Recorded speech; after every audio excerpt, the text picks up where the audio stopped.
Speaking of COVID, since I seen you last, my chief of staff's daughter got it. Oh, no. So my chief of staff, Tim, that you talked to, is at home. And then Dave, my director, got it confirmed yesterday. So he's home. So like today, we had our DCI annual meeting actually over virtual instead of bringing everybody in. So. Yeah, we had to cancel ours too. It was kind of a crazy deal, but right. Not much you can do. I mean, it's just too sketchy there. Too risky, really. Yeah. So how's Dave doing? Is he feeling the symptoms of it, or? Yes. So well, they tested him, and then he didn't. They had to cancel the test or something, and then they had to test him again, and then he said he had like every symptom that they could have, or 40 out of the 43 here. Yuck. Because you're hearing about half the people don't have any symptoms. Well, then I don't know when you guys in relation to they closed the schools here. Oh, did they? Yeah. So okay. The high school, here and Fort Pierre both. Okay. Really? Yeah, we're still in like a hybrid system where like A through K go Monday and Wednesday and Friday, and then the next week go Tuesday, Thursday, and the other half go. So, yeah, I don't know. I'm kind of waiting for it though, because our numbers in at least Burley and Morton are, I think today we had 85 in Burley and I think 45 in Morton, and Burley, Morton, got Mandan and Bismarck. It's kind of like Fort Pierre and Pierre. Okay. The river is the only thing that separates the two. I guess I'm not as good with North Dakota geography. So where is Burley and Morton then? Burley is Bismarck, so that's kind of central, and then you have the Missouri River that comes up. Okay. And so on the east side of the Missouri is Burley, on the west side is Morton. Okay. And so if you don't know the area, you wouldn't know if you're in Burley, Morton, Bismarck, or Mandan. Right. It all just is one. Blends together. It blends together. I learned a little bit. I'm in the Army Reserves. I think I may have told you last time, but my mission is actually to build a unit at Air in Bismarck. Okay. And they got a reserve center right by the airport. I went up, did site visits, talked to people, and then COVID hit, and everything's been on hold. We've been doing virtual since. Because my unit's out of Fort McCoy, Wisconsin. Okay. I just don't want people crossing state lines. Right. Yeah. Yeah. Well, what we want to do is we want to go over everything again with you. As we've gathered more information. When we spoke with you, that was early. Yeah, you were really about the first person we spoke with. So we've just gathered some more information since then. So we want to kind of figure all that out. And again, no criminal charges have been filed against you. You're free to go at any time you want to. If you want to stop talking, you're free to leave. You can just get up and walk out. If you don't want to answer any of our questions, you just let us know that. This is a completely voluntary interview. So, all right. You've been really cooperative. I've tried to do everything and think of everything I can think of to, and I thought of a couple things, I guess. So as we go through it. Okay. Sure. All right. So we're just going to kind of recap some of what happened leading up to it. Okay. So on the 12th, you went to the Lincoln Day dinner, the Spink County Lincoln Day dinner in Redfield, correct? Correct. Okay. That day, or like on the 11th, leading up to the 12th, what kind of sleep did you get? Do you remember? I actually got a lot of sleep. Okay. Because some media reports where I went from Pierre to Rapid, that actually was not my schedule. I was actually coming from Louisiana. We'd been down there for an event with the Attorney General of Louisiana, and I flew into Rapid City and went to an event there, a Lincoln Day dinner in Pennington County. That's the Rapid City's town, the county, to familiarize you. And what day was that you flew into Rapid? 11th. Okay. So the night before Friday, and I went to the event, and I got home about 1:15 in the morning. But I slept in till 9:30, 10:30 in the morning. I had an event that I'd been invited to in Sisseton, South Dakota, and I just told them, I can't make it. It's too much to do that and go all the way to Sisseton, which is in our northeast corner. I'm familiar with South Dakota geography, so I'm oversimplifying maybe, but it's in the northeast corner. That would have taken 4 hours from Pierre at least. you know, and the event was at noon, so that means that I had to leave at 7:30, 8 o'clock, and I just couldn't do that. So my day was 9:30, 10:30. I remember I got up, I slept in, and then I was around my office and the house until about 3 o'clock when I left to go to Redfield. So I think I had very adequate sleep. I didn't do anything vigorous, you know, I didn't bale hay as I used to do as a kid, you know, or something, or strenuous. So how much sleep do you normally get on average in a day? On a normal day, you know, 7, 8 hours. I mean, 6, 7, 8 hours, you know, depending on the day, you know. But what time do you normally get up in the morning then? 7-ish, you know. I'm usually at the office by 8-ish, you know. You know, depends on my day and schedule. Obviously, my schedule changes dramatically, you know, and the map's out and such, and depending on where you got to go. But I would say that is a normal day, and then I leave, you know, I try to stay till 5-ish, you know, at least, and then obviously depending on what work we've got and such, you know, and obviously things are a little different now with COVID. You know, we're not always in the office every day, a standard 8-hour day, because I don't want myself and my chief deputy and my chief of staff, as I mentioned, all to be down at the same time. You know, somebody's got to run the show, and so we've staggered. You know, we've got staggered schedules a little bit. Because who's your chief deputy?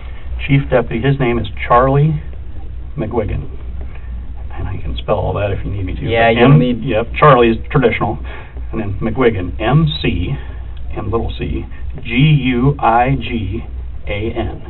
Okay.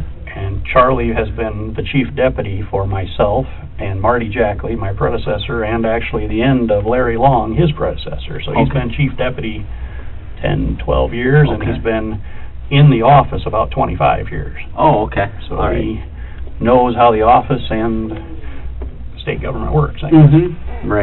Okay. So then I can get you his contact if you ever want to talk to him or anything. So then that day you went to the Lincoln Day dinner in Redfield.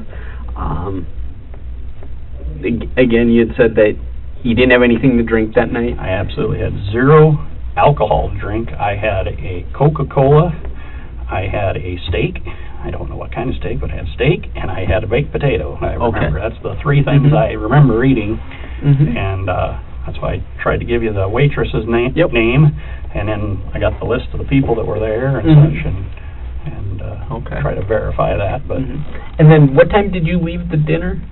9:15. 9:15 p.m. obviously. Yep.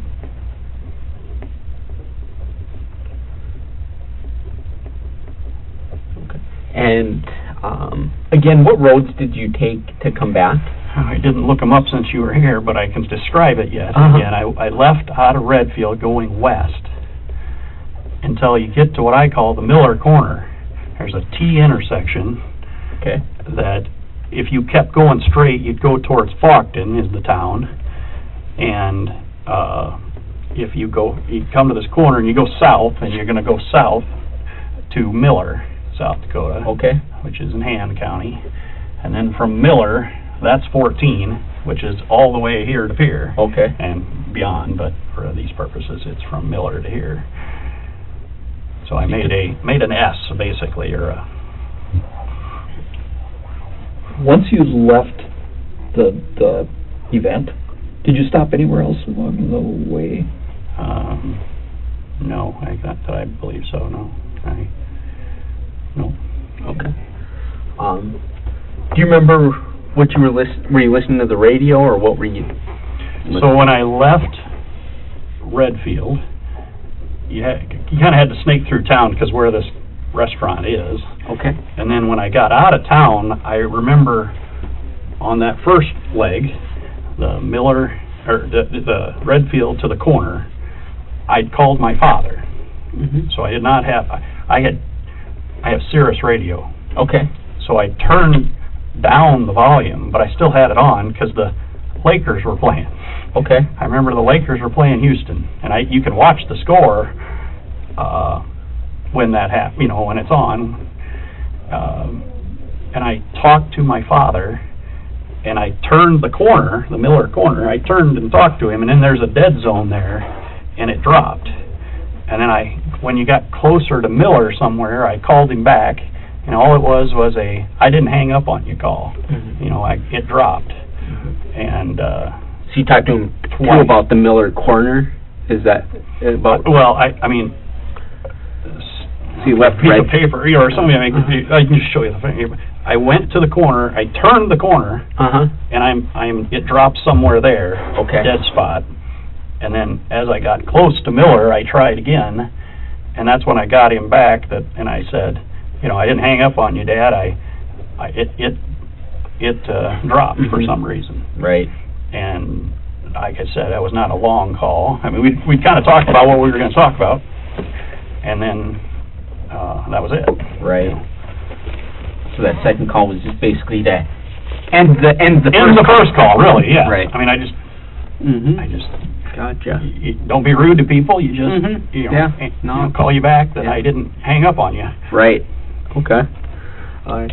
So then, after you got off the phone with your dad the second time, I didn't call anybody. Okay. Until after the crash. Well, I mean, until the 911 call, I guess. Okay. I mean, so when you were driving, were you listening back to the game, or? Nope, the game got over. I remember the game got over, and then, you know, the Twins also got over. Okay.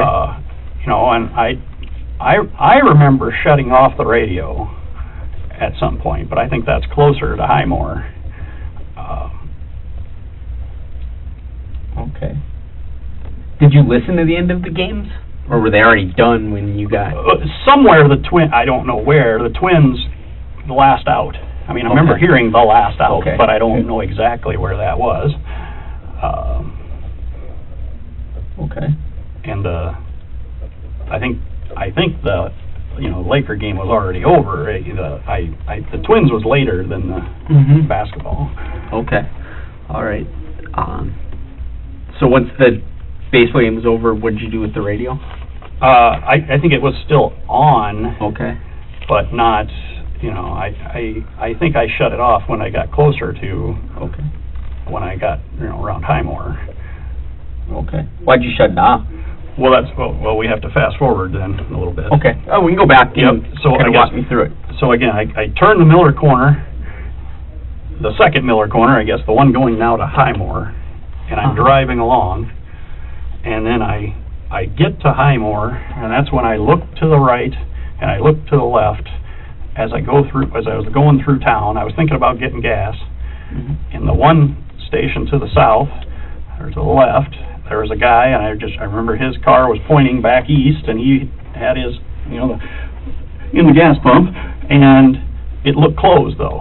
And I'm like, okay. So I looked to the north station, and there was 3 or 4 high school kids there, and I just looked at that side, and it looked closed too. So I said, well, I'll just keep going. And then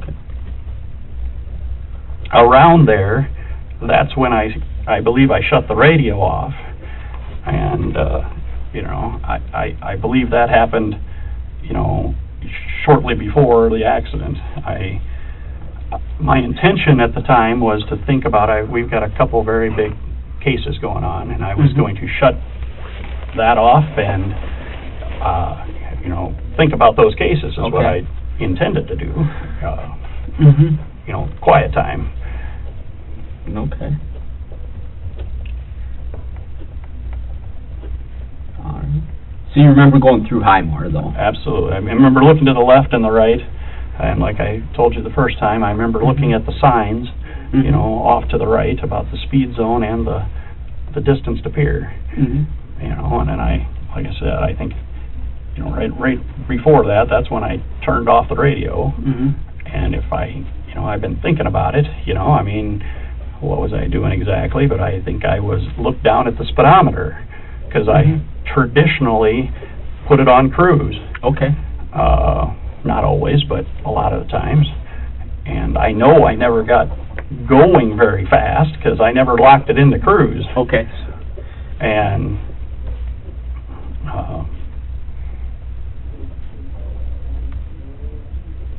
so you used the cruise control, but you know that on this case you hadn't got back into turning the cruise on. I think I had used it prior to the accident, you know, on the other stretch possibly, but I had not used it, I had not engaged it yet.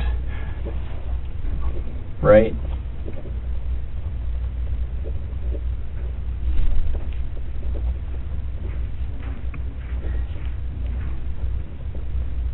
Are those roads that you take from Pierre to Redfield, are those all 65 mile per hour zones?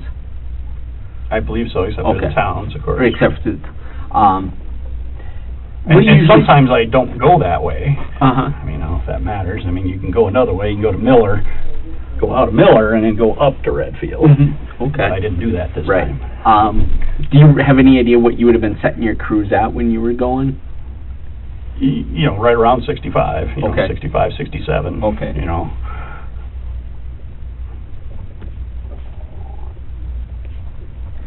Okay.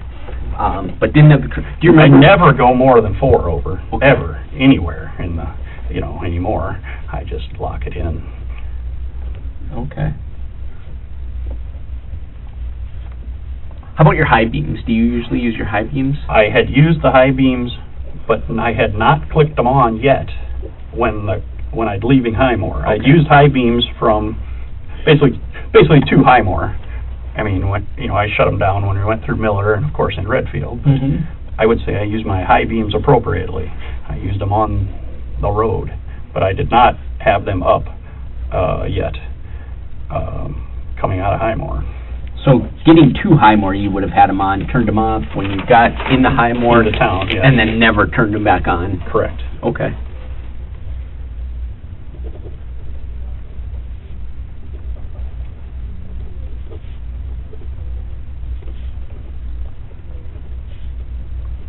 So as you're going through Highmore, what else do you remember besides looking at the gas stations?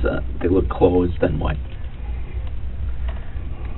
Just it was a dark night. I mean, that's what I remember. I vividly remember I can see those people, you know, at the gas pump, you know, and such, and around the station and such, but that's it. Okay. Nothing else sticks out, I guess. Okay. And then what do you remember happening next? Well, I guess when you say next, I mean, it was a hit. Yep. And I did not punch the brakes. Mm-hmm. My military training, you don't punch. I've always been taught you don't punch the brakes because then you could spin. Okay. So I tapped the brakes 3 or 4 times, trying to control the vehicle and you know, shake as you got to the side of the road, and brought it to control as best I could to safely get to the side of the road. Okay. I then, obviously, you know, there were some expletives and, you know, like what the hell happened, you know, and I put it in park, and I do believe now, you know, because quite frankly, Arnie, you made me remember when I showed you the picture, you know, I did put the flashers on, you know, because at first I just sat there for a minute going, what the hell happened? And I hit the flashers, and I got out of the car, and I kind of just shook my head a little bit and looked around, and, you know, and I then dialed 911, and I thought I was at Highmore, but I didn't want to tell the 911 I was at the wrong town. Right. So I walked towards town, talking with the 911 person, who said, to the best of my recollection, obviously you guys can listen to that, but it said something to the effect of, hello, 911, this is the Attorney General. I am about a mile west of Highmore, I believe. I've hit something in the road, and I believe it was a deer. And the only reason I believe it was a deer, because that's what it's season. I just think I didn't see anything, but I believe that that's what happens, and you know, this time of year. And then I said, she goes, who is this? And I said, I need some assistance. I said that somewhere in the call, and she says, who is this? And I think I gave my name, Jason Ravnsborg, versus title, and then I said, yes, I am near Highmore, because I could see the sign, and you know. That what sign could you see? The green town sign, I guess. I don't know what you call them officially. Right. Traffic counselor. Yeah, that would- I mean, and I had walked back.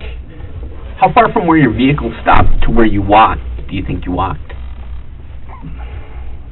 I You can walked, estimate. I know you don't Yeah. know exactly. Yeah, I mean, I walked, well, there's the one piece of my car that I saw on the shoulder right off the road. Is that larger? The larger piece. Yep. I walked past that. Okay. Westbound past that, right? No, Or eastbound. I'm sorry. Eastbound, Yep. Yep, I'm going east at this Okay. point.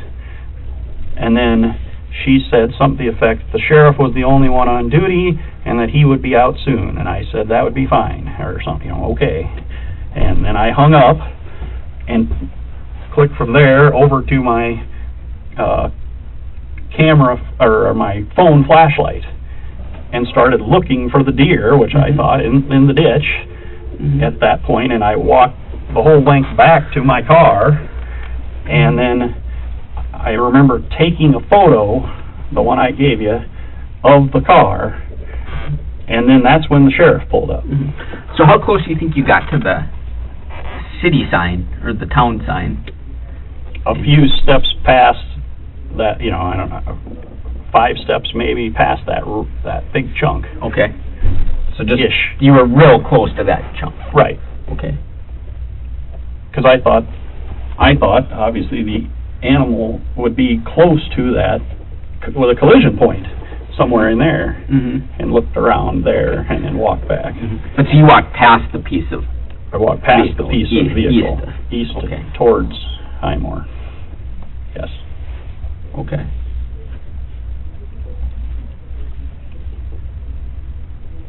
When you were walking past it, did you had your phone flashlight out, you said, or was that after? That was after the phone call concluded. Okay. And so when you were walking, were you on 911 at the time when you were walking? Yes, I was walking and talking at the same time. Okay.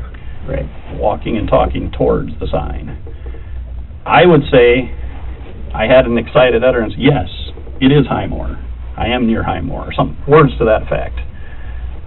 You know, I thought I was at Highmore, but again, I didn't want to say I was at Harold, and then, which is the next town, Right. and send the officer to the wrong location. Right, yep. Okay, so you walk past, you're on the phone, and then when you start coming back, is that when you turn the phone light on?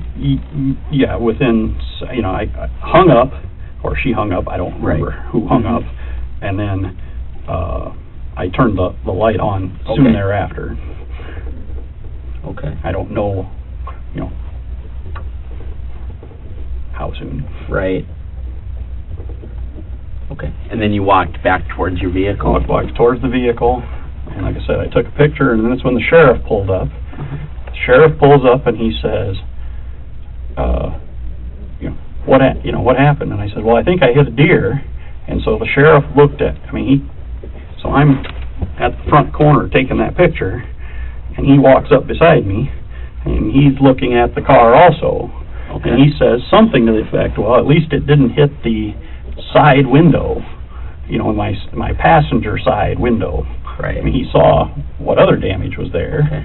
And then he kind of looked the car over, I would say, and then he looked at, and I told him that, you know, that I tried to brake and got it over as best I could, and then he looked at the car, and he looked back at the wreckage, I would say, and such, and then he said, well, grab your license, no, not your license, grab your registration and your insurance and meet me back at the car.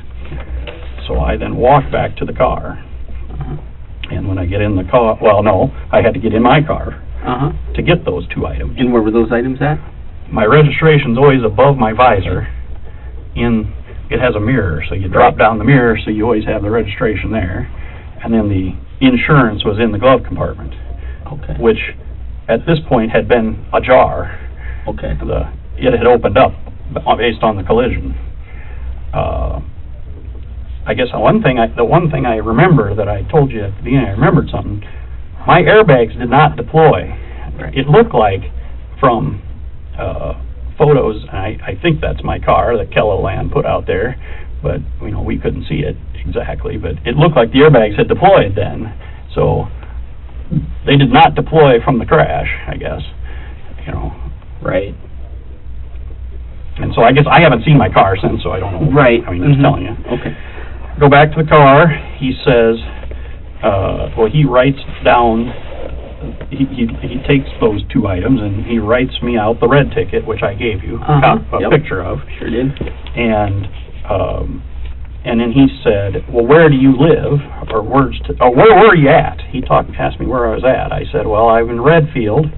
I went to a political event and a Republican event over there, and he goes, well, you're not running this year, are you, already? And I says, no, but you're Attorney General, you're always running. You know, you're always, out seeing the people, and I think that's what you got to do. Your extra pen, please. Sure. Mine went dead. Oh. Sorry. And, get out and find out what their concerns are and talk with them, and that's what you should do as a elected person. And he said something to the effect that, he loved his job, but he doesn't like the politics of it. And okay, I didn't really say much to that, I guess. And then he said, well, where do you live? Well, I started describing exactly where I lived. I think he meant, from what he said later, that he just wanted to know what town I lived in.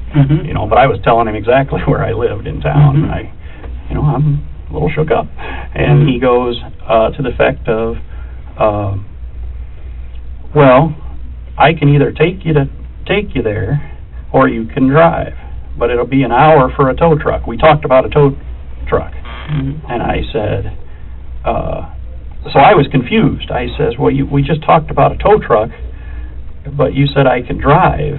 I do think the car is drivable. I mean, the motor runs and and everything, but is it safe to drive? I was just this was cloudy of my why is, and he says, no, you can I'll take you to my house and I'll give you my car and you can drive, or I can take you back. Well, somebody's offering me their car, or he's going to take his time to take me home. I quite frankly threw it back on him and I says, whatever works for you, Sheriff, or words to that effect. And he said, well, we'll take you to the house then, and we'll get you the car. But you didn't think that the car wasn't drivable? I thought the car, motor-wise, could drive, but I didn't know how safe it was with the windshield action. Right. Okay. I didn't test it out. Obviously, I got it to the side the best I could. But I guess I was deferring to the sheriff at that point. Okay. And he then takes me to his house. Real quick before we get to that. So, the sheriff, he looked at the damage to the vehicle. Did the sheriff, while you were present, did he look at all for anything that you would have hit? Well, I know he looked at the car itself, and I know he looked at the wreckage, and I believe he was looking in the ditch. Okay. I didn't watch him exactly go back to his car, but I was, finding the registration, the insurance, looking around, and I looked back at him, and I thought I'd seen him once, glance in the ditch and such. But right by where the cars were, though. The cars were. He didn't. Well, did you see him walk down the highway at all, looking at the ditch? Neither one of us ever went east of the crash, where the car stopped. Okay. We never went east of it. I mean, I took the picture, and that's when I stopped and then kind of deferred to him. So the only time you had walked east was to find out if you were by Highmore. Oh, sorry, I said it backwards now. Yep. I didn't walk west of the car further. Okay. I didn't walk any farther west than I'd come to the front of the car and taken that picture. I did not walk west of the car. I only walked east prior to the sheriff arriving, as I earlier described. And then when I obviously walked back to the sheriff's car, I did look again in the ditch. As I walked back to his car with my, I looked out there. I don't think I used my phone. But when I was just looking out when I walked back to the car, and so in relation to your car, so your car was facing west. The sheriff pulled up. Did he pull up behind you? Yes, he pulled up behind me. Okay. Yes. Did he come from the east, or did he come and then turn around, or how did that work? You know what I mean? I don't know. How he ended up behind? I mean, I can only speculate. Okay. He No, lives. that's fine. He lives a quarter mile from the crash Yep. site, West. right west Right. of it. Mhm. But I didn't. Yeah, he parked behind me, so I Okay. don't know Right. where he came from. Okay. I guess he just appeared, and I Right. showed him the vehicle. You know, showed him the front and everything. Do you remember, did the sheriff have, like, when he was looking around, did he have a flashlight or anything? Do you remember at all, even? I don't remember. Okay. Yeah, I mean, not... Yeah, I don't remember. Okay, that's fine.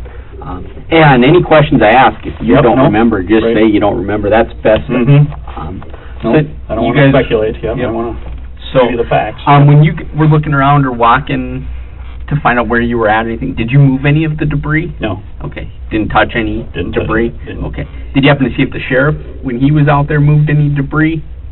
I did not You didn't see him? what he did. Okay. You know, and then obviously I thought of later, obviously the tow truck came and got my car, but that was after I left Right. the scene. Uh-huh. You know, so Okay. somebody moved the car and the tow truck and the sheriff, because as I started to say, I was at the house with him. He backs his car out. I take it, I leave, and he pulled me over again. And he said, and I says, "Is there a problem, Sheriff? What else can I do for you?" And he says, "You didn't give me the key to the car." So I give him all my keys, and then he gave them back and says, "No, just give me the drive key." And so it came out of his lane, and I went west at that point, and I gave him the key back. Okay. You know, so he had to obviously, I assume, went back to the crash site when the tow truck driver came, because he's the one I gave the key to. Right. Okay. And then you headed back to Pier. I headed back to Pier. Okay. I called, as I said before, I called my father, Tim and Dave, and the sheriff. Mm-hmm. And I just coordinating. I guess I regularly tell Tim and Dave where I'm at. Okay. As Attorney General, you know, if Mhm. I'm traveling, especially by myself, where I'm Okay. at. Those two know where I'm at. Right. And so I told them that I believe I, hit a deer and had Mhm. an accident, and I asked Tim if he would help me the next day take that car back to the Mhm. sheriff, and he said yes. And then I called the sheriff and said I had driven to Pier and I didn't see a tow truck pass me anywhere. Had it come yet? No. And when can I bring your car back? And he said, anytime, bring it back in the morning, whenever works for you. Okay. And that's what we did. Okay, so the call to the sheriff was just to set up... To set up the return of his vehicle. I mean, I'm borrowing somebody else's property, and I think I should get it back to him. Did the sheriff say anything about the accident or anything? You're asking Nope. questions Nope. about that? He said that the tow truck driver hadn't been there yet, and bring it back whenever worked for me in the morning. Okay. All right. So then you go back the next morning, correct? Okay, so Tim meets me at my house approximately 8 o'clock, and I said, follow me, and, we did see 3 deer the next day going east back to Highmore. We saw 3 in the daylight, and we slowed down because of those. Mm-hmm. And then I said I wanted to go to Highmore and fill it up with gas, because I thought that was only the right thing to do again, that somebody loaned me their vehicle to give it back to them full. Mm-hmm. And so we filled it up, and as we drove by, some of the wreckage was still there on the road. Mm-hmm. Did it look like it was in the same place that it was? I don't know about don't that. know. Yeah, Okay. if it moved or not. Right. I mean, it's, okay. Obviously 10, 12 hours Yeah. have passed. Yeah, Right. if And I it get moved. from darkness to daylight. I get it. Right, yep. I don't know okay. if it moved or not, but it was still there, and I thought it could be a problem for another traveler. Mm-hmm. And I had thought along the way, I didn't look on the south side of the ditch. Mm-hmm. And so I told Tim, well, let's park on the north side, look there, and then let's look on the south side, because maybe the deer glanced off and went to the other side of the road. I did not check that the night before on the south side. Well, then we pull up to the site area, and again, I never saw, my car is gone at that point, Mm-hmm. so I don't know where my car is in relation to the body when I found it. Mm-hmm. So I went I went west and Tim went east, and then I found the body, and I just came to Tim and said, Tim, you gotta come here, I found a body. So Tim came up and looked at it, and then I said, well, now it's daylight, I can see the sheriff's house, and I said, we gotta go get the sheriff immediately. And he agreed, and so we did leave the site without calling 911, but my thought process is this is the quickest way I can get the sheriff, is to go to his house. He's right there. And so he walks out and says, good morning. And I said, I don't know. I said, Sheriff, I found a body. And his response was, you're shitting me. So, and I obviously thought that was genuine, that he was surprised that that was the case. And I said, you need to come with us. Here's your keys back. I handed him his keys to his car, and we just left it where I drove into the property at. And I got in with Tim, and the sheriff followed us back to the site. The sheriff said, to the effect of, first we got out, and then we showed him where it was at, and then he said, well, how are you doing? Well, I says, well, I'm pretty shook up right now. And he says, well, Tim, you take care of him and take him back, and I'll call DCI. And that's where we left it. Okay. So when you said that the sheriff seemed genuine when he said, you're shitting me. Well, that was his reaction. You're shitting me. Okay. Like, he was genuinely surprised that there was a body out there. Okay. I mean, not to take away from him in any fashion, that was just his response. Okay. More of the reason I'm asking that, you're clarifying that is, are you now questioning, or were you questioning on whether the sheriff was genuine about that? No. I want to make sure that's clear. I mean, if I said that wrong. Okay. I just wanted to clarify.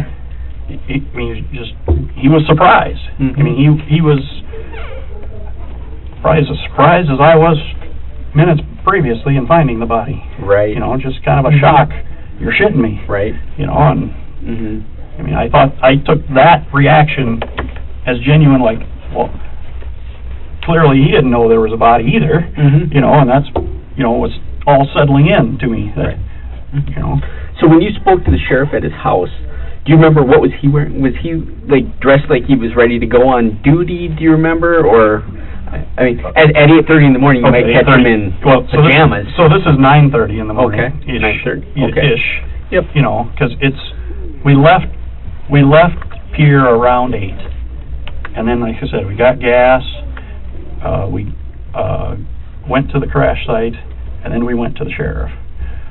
And I guess, I don't remember if he's wearing a uniform or not, but I would say he's dressed like you folks. I mean, he dressed like he was gonna, go out, be out for the day appropriately. He was not in pajamas, per se, or some kind of night clothing. He was in standard clothing. I mean, okay.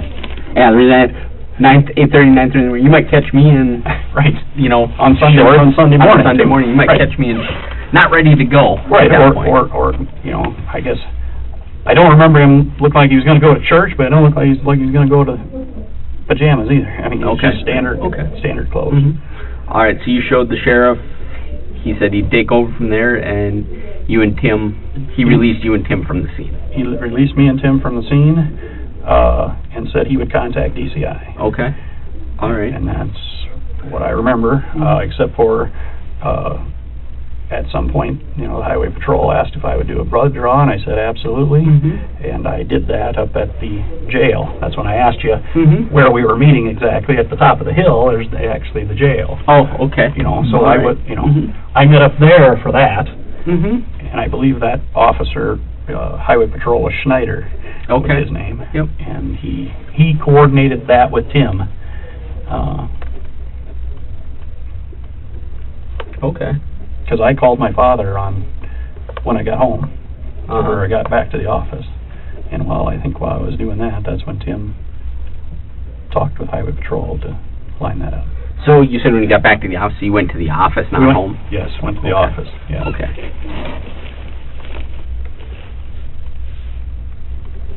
What'd you do at the office? Wait. Just waited? Yeah. Okay. Just kind of Well, he had said to Tim to look after me for a little while, so not to go home and leave me alone, I guess, was Tim's thing. He said, what? Because I think it was Tim's idea, let's just go to the office. Okay, so Tim stayed at the office and too. Yeah, he was with me. Okay, all right. And I know we went and we came here and did the blood draw. And we went back to the office for a little while, I think, and then he, you know, asked if I was okay and stuff to go home and such, and because now I don't have a car at all, so I know he had to take me home at some point. Right. Okay. All right. So I just want to go back a little bit to when the accident happened. What is the last thing you remember upon impact when you hit something? What is the very last thing you remember about hitting, or, you know, at impact? I think that I had just shut the radio off and looked down at the speedometer.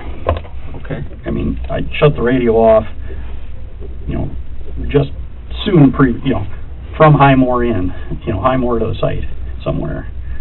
And then I think I looked down at the speedometer I just seen the speed sign, and I did not engage the cruise. Okay. And then I shook to get to the...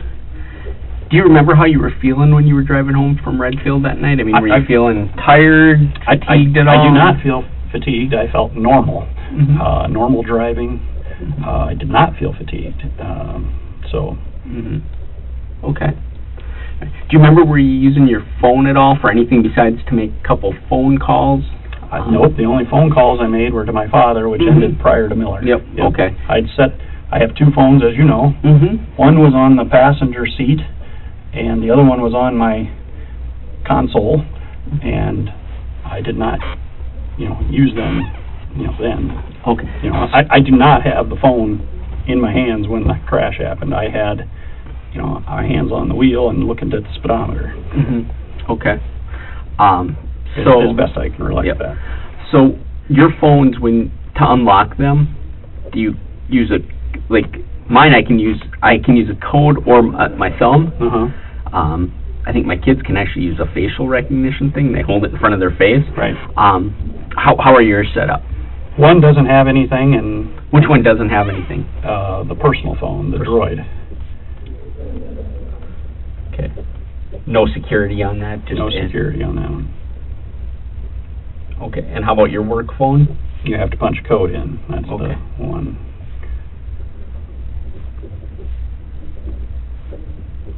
So you can't just use a thumbprint or anything like that. You actually got to enter in a code. How many numbers is your code? 4 numbers?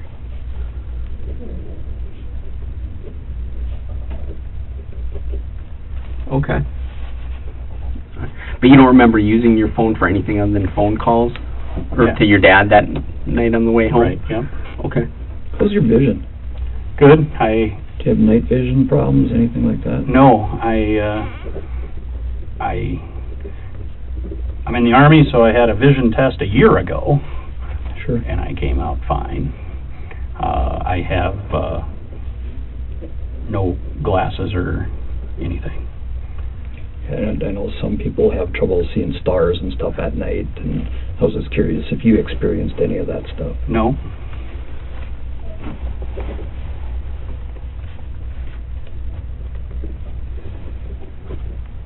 I didn't mean to interrupt. Oh, no, that's fine.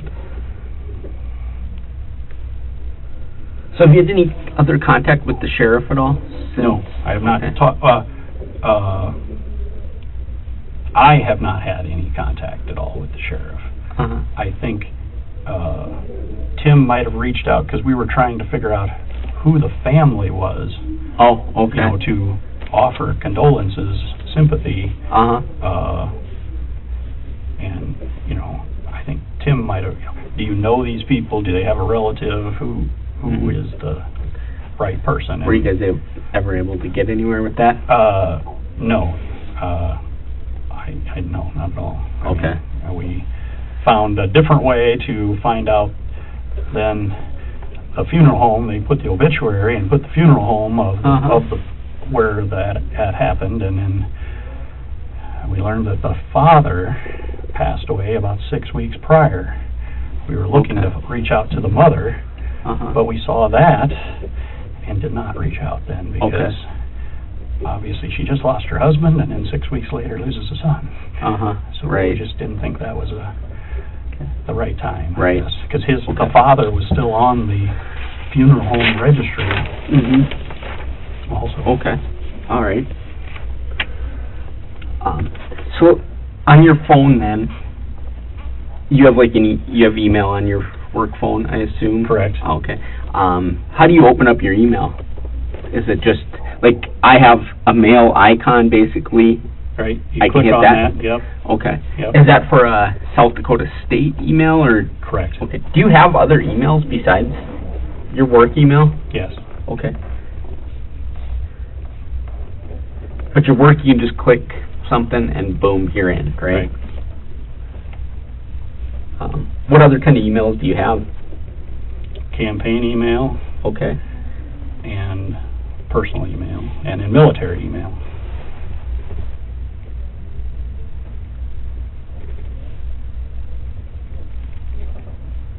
Okay, so the campaign email, what would that, is that like a Gmail, a Yahoo Mail? Yahoo Mail. Okay, that's Yahoo. And how about your personal? It's also Yahoo, different one. Okay.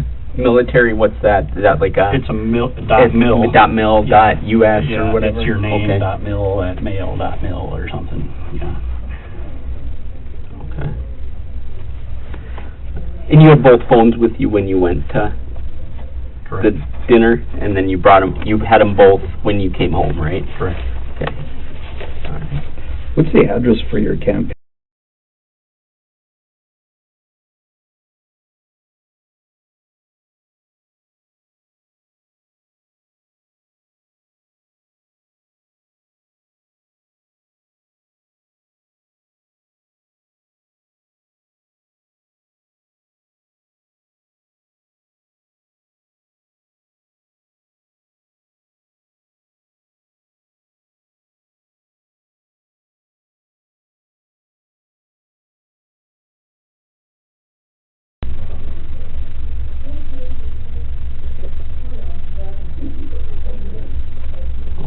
Do you have any Google Mail accounts? Any Gmails? Yes, so it's more campaign related again, Okay, but so you have it's the same.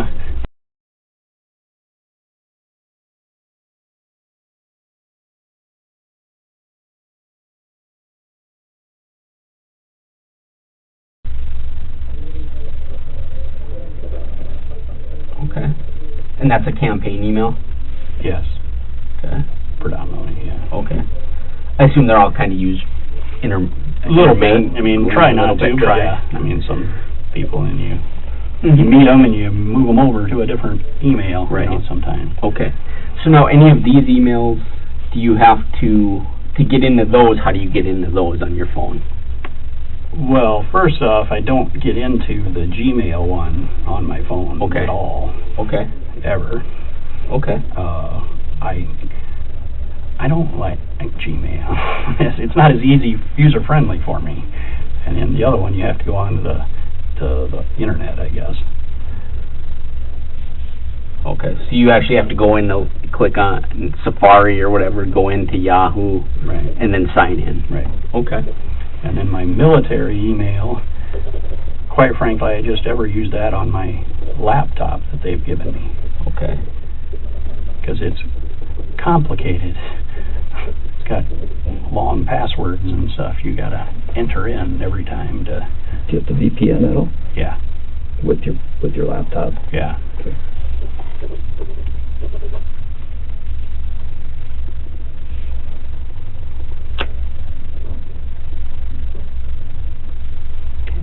So when you were driving, you don't remember going into any of these email accounts while you were driving home that night? No. Okay. Are there any websites that you do frequently use, that you frequent on your phone? Well, when I'm around my house or around, a building, maybe you check out the news and such, I mean, I try to use my laptop and or, personal computers, laptops, desktops, stuff like that, predominantly. You know, I use them once in a while. Do you have any certain sites you check the news on? Particularly, any favorites or common ones? Well, now with political season, you know, I actually look at Fox, CNN, and MSNBC. I look at the three big networks, I guess I call it. That would be what I traditionally look at, I guess. Okay. How about any of the local newspapers? Do you do those online then? I haven't since this, until this happened. Okay, I bet not. I was not a normal 10 o'clock at news or watcher of the frequent news. I guess we get the Argus Leader paper and the Rapid City Journal paper at the office, and I tend to look at those, but I will look at those at the office periodically. Okay. So what would you think, though, if I told you that when they did the phone extractions, they found some internet activity on your phone around that time? Well, I guess I don't not use my phone, but I did not use it at the time of the crash. No. Okay. But were you using it up to the time of the crash? You know, not that I recall. Are you aware what phones will actually tell us, Jason? Yeah, somewhat, you know. Okay. So they're pretty straightforward. Right, okay. And there isn't any manipulation that you can do with Right. I didn't do anything to them. So, right. No. Right, and we didn't either. Right. That's what I'm trying to say. Right. And it's like... The best I can recall is that the one phone was on my, on the seat, and I never touched that one. That's the Droid. That's the one they said they couldn't get the information off of and would have to mail to New Jersey. And it slammed into the wheel well, is what I remember. The other one, I remember, you know, I would say prior to or right at Highmore, I set it down on, you know, but, you know, through the journey, it fell down a few times, you know, but onto the gear shift, but I was not using it at the time. I know that. Okay. So you set it down about when you got to Highmore? Yeah, around Highmore, the console, there's a little console. I set it on top, and I know I had both plugged in, you know, both were charging. Yeah, but it would slip down, and I'd pick it up, and, you know. So what were you doing with it before you got to Highmore, if you set it down at Highmore? I look at the time and such. I know I do that. I would open it up, and I'd see the time better. But, you know, I glance at it, you know. Okay. Nothing sticks out, I guess. When you say glance at your phone, what do you mean by that? Glance and see what time it was. Okay. You know, just you know, a periodic check. I sometimes listen to podcasts, but I was not that night. That's another app I use sometimes. But I will play it and it sits down. Right. Are you able to Bluetooth your phone in so that if you like listen to a podcast or receive a phone call, is it hands free for you? Yes. Okay. And or you can just hear it from the phone. Okay. The Suburban, which I have for work, I can Bluetooth it better than my car. Okay. Just lay it on this. I'd lay it right the same place there. I guess I always lay it the same place. Okay. So you lay it there and just let the speaker...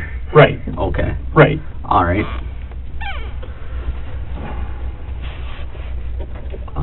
So were you using your phone, besides for the phone call to your dad, which we know, I mean, that's right. Were you using your phone at all for any other activities on that drive home that night? I didn't have any texts that I sent, and typically if I would text, I would do voice to text, which I know I didn't do that night. And the work email, but I didn't do any of that. I guess that's what I remember. Okay. You don't remember signing into a Gmail account, though? No.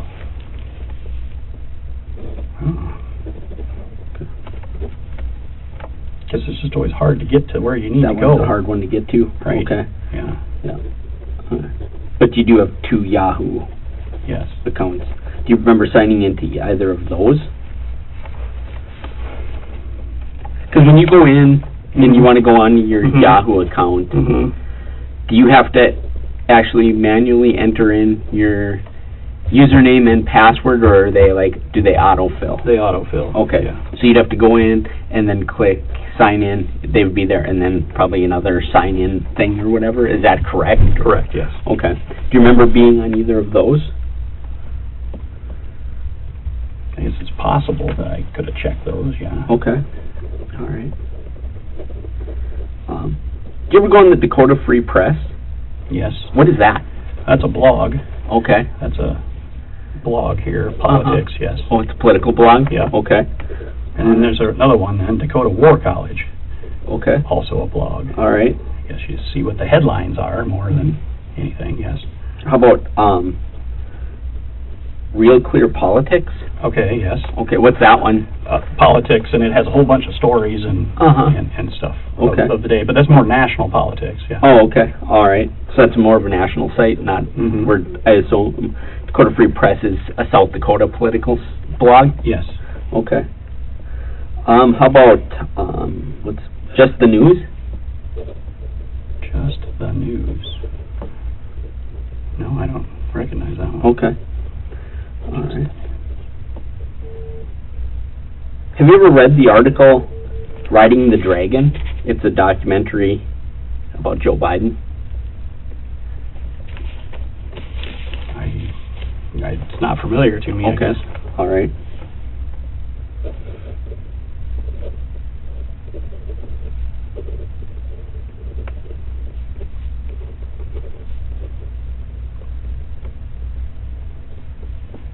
Well, here, I'll kind of show you where I'm getting that stuff from. Yes, absolutely.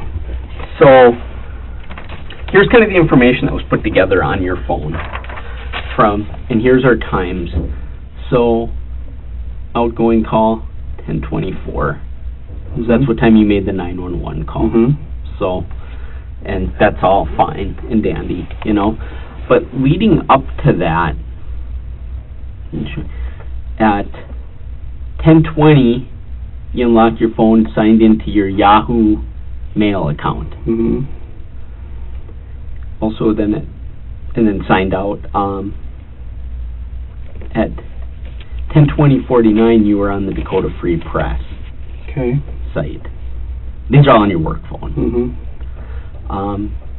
A minute later, you were on the Real Clear Politics website. Okay. And then about a minute later,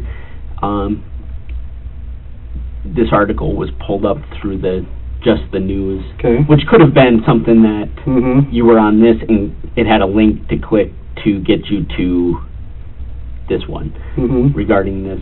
It's an article about Joe Biden and something with China. So you were on that up to about, we're going to estimate probably a minute before the accident. You were on that. Do you remember any of these? Well, I remember looking at it, but that's when I set my phone down prior to. Yeah. Okay. Because then, like I said, we're looking at a minute to 2 minutes before you call 911. Right. So, the concern being is that we know that from the time of impact, there was a time period that went by before you called 911. You had to realize what was going on, come to a stop, get your bearings back about you, get out, look at the damage a little bit, figure out what the hell's going on.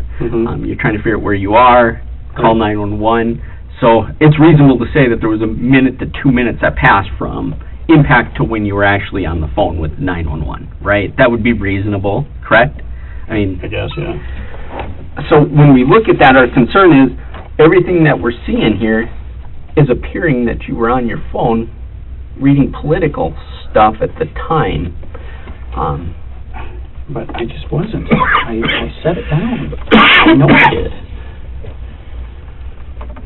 Did you maybe set it down after the accident? No, because I grabbed it and went out. And it was sitting in like the center console area? Center console area, absolutely. Okay, so when the impact happened, that phone was sitting in the center console? Absolutely. Okay. see where this obviously... Well, yeah, yeah. It's an issue. Part of this, Jason, is we have a job, Mhm. right? Absolutely. People make mistakes, Right. and we're thinking you made one. I don't remember being on my phone. I set it down, and I shut the radio off, and I looked at the speedometers, the best I remember. Yeah.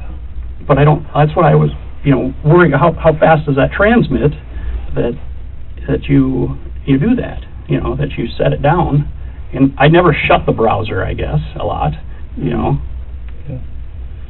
But it shows you unlocked it and such, so, it's a tough position. We Right. know. Right. We know. But it's like, it's sure appears to be a problem here. And we want to get ahead of it, Right, just like you do. right. I get it. I know Mhm. what kind of position you're in. It's tough. Mm-hmm. But these don't disappear, too. Right, I understand. I mean, I look at you're stuff. smart enough to know I that look at stuff. technology is But I instant. I remember I sat it down because I was getting rid of distractions because I wanted to think about these cases. But I shut it down there. And it could have been just at that moment. But you know Right. the speed of technology today. You're a smart Right. man, Right.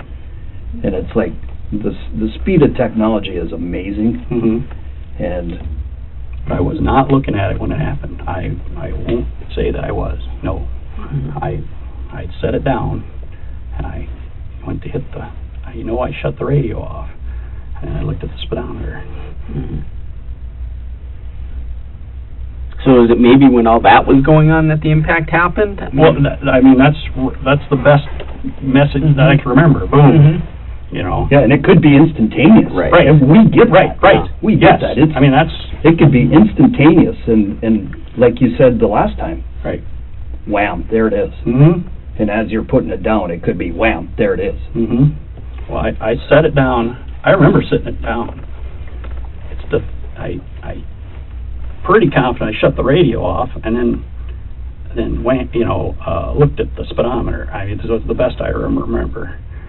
And then wham.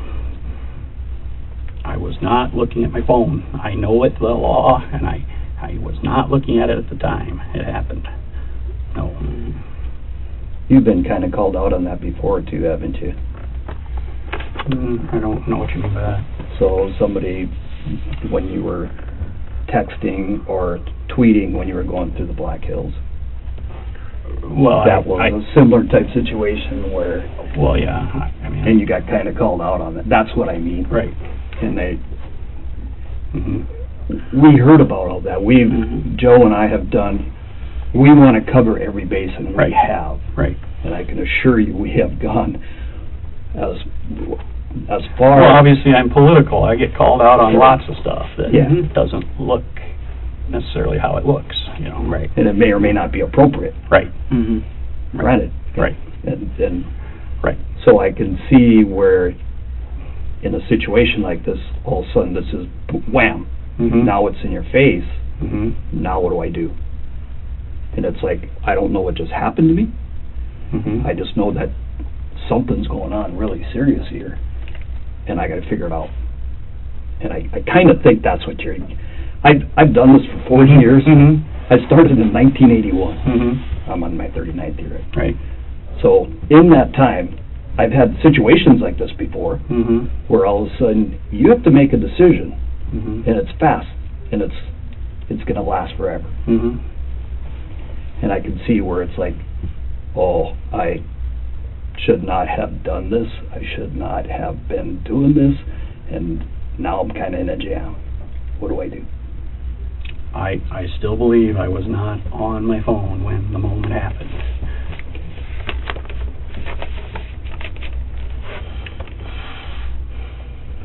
But I laid it down. But you agree that it could have been at that moment that you were putting it down. I still believe I put the phone down and reached to shut the radio off.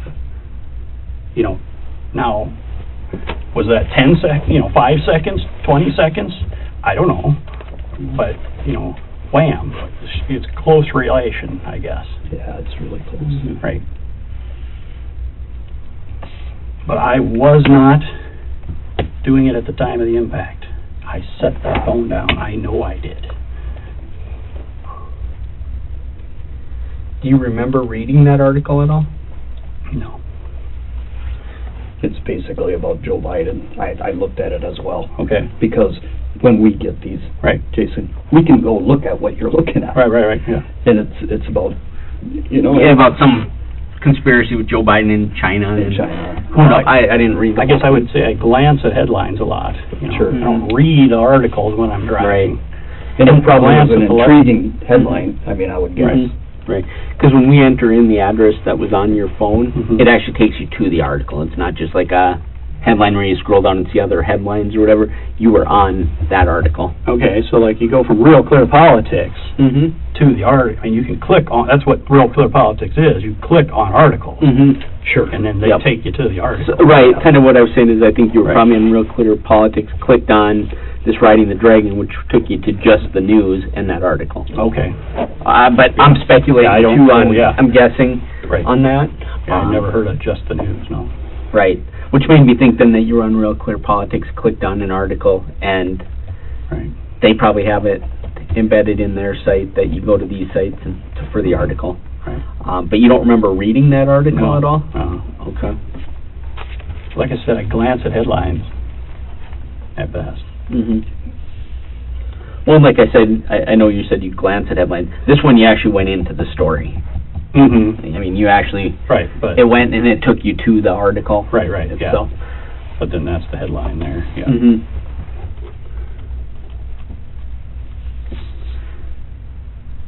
So, My recollection is I'm getting rid of distractions, because I'm gonna think about those two cases. I know those cases.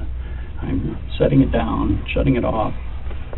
So that part of, like we were just talking about, Jason, and the part that you had told us in our last interview, where it was, I didn't see what I hit until the impact. Mm-hmm. Well, I never saw. That's your quote. Okay. So in Okay. light of that, that would make sense.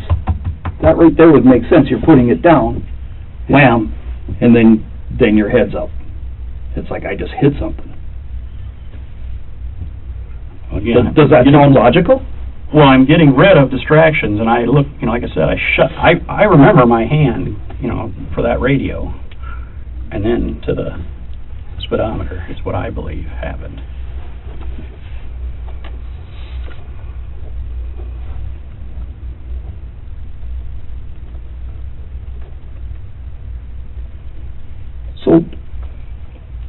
So you had your phone call.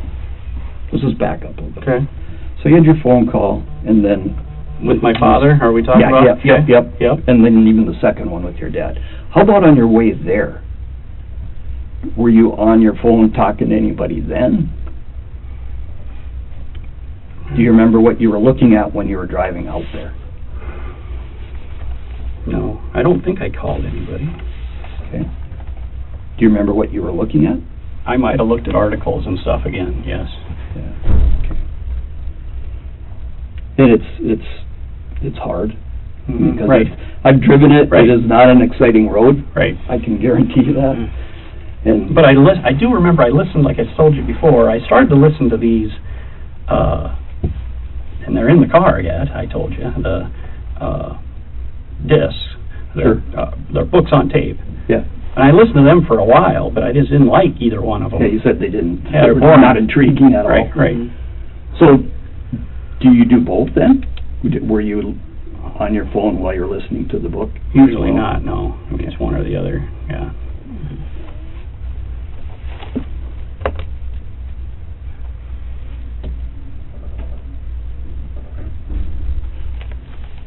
How much time did you spend looking for your insurance card?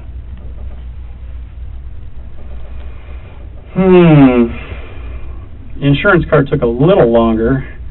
I mean, the other was right there. And then, because I remember I looked at it, And then it was not the right one. It's like the year behind. Sure. You know, and I looked at it, and that wasn't right, and I looked at it a little while longer, and I took it back to the sheriff. And then I said, I don't got the right one, you know. I mean, I think as he was writing it out, and he says, hell, nobody's got the right one. Usually I got about 5 of them in the car. He said something to that effect. Sure. You know. And that was on the visor, the other was in the glove box? The glove box, yes. Did you have to take things out of the Yes, glove box? I had to move stuff around, yes. Okay. Yes. Did you notice anything on the passenger side while you were doing that? Just glass. I mean, I was staying away from the glass, I guess. Okay. I mean, I didn't spend a lot of time. So, when you're doing that, are you leaning over the console? Yes, or are you... from the driver's door, leaning over, yes. Okay. So you can kind of see in the glove box, and Right. which And is already like I said, popped open. It's already popped open, yes. Okay. Yes.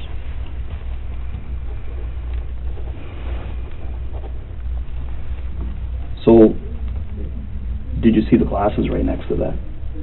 I did not. Okay. You showed me the glasses the first time. They're- The first time They're Joe's glasses. I wondered about that. So that means his face came through your windshield.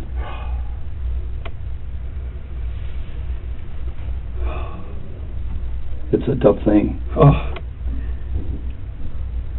I was thinking that his face did not come through because there would have been I thought there'd been blood everywhere then. Now, you know, I've thought about it. Yeah, and you've had time. Right. His glasses are right there, Jason. Those are Joe's. I did not see the glass until you showed it to me. Sure. Oh. So the only way for them to get there is through the windshield. At the impact, did you look over and see anything? I did not see any. I mean, it was. Again, I then was looking to get it to the side. I did not see anything. No, absolutely not. You know, not. It shattered, and I probably cringed or something. But I was just trying to get it to the side. I did not see him. I did not know there was a human until the next day. Okay, so No. when the glasses are in there, it's like his lenses, and we have a witness. We've talked to witnesses that actually had seen him out there as well. I did In not fact- see those glasses in until fact- you showed it. Yeah, and so we know they're Joe's. Okay, and I know that doesn't help you feel any better, Oh, no. and I know you feel bad about this, Jason. Oh, yeah, absolutely. But No matter what happened, somebody Right. died. yeah, Absolutely. so I mean, you have to look at it from our absolutely. our side of it. We're Mhm. we're just trying to find Mhm. the facts. We know what we know, and we're explaining it, you know, as best as we can. We know certain things. We know those are his glasses. They were on his head because they were seen on his head. They ended up in your car. I never saw him until Okay. you showed him to me. Okay. I never saw them, no. One of the other things that we know, Jason, is you weren't in the middle of the road. You were on the shoulder. And I know it happens fast, because it's happened to me. We have 3 people putting him next to the grass. So we knew something was happening. I mean, you're a smart man. You know, Joe and I have done this job a long time. We know what the evidence is going to show us, what the evidence does show us. I don't remember. I remember being in the road, but you know, it should show me what the evidence shows. But Yeah, yeah. So part of the evidence that is really convincing is there is bone scrape on the inside of the rumble bars, and that's where his leg was likely broke. That's where the pieces were at.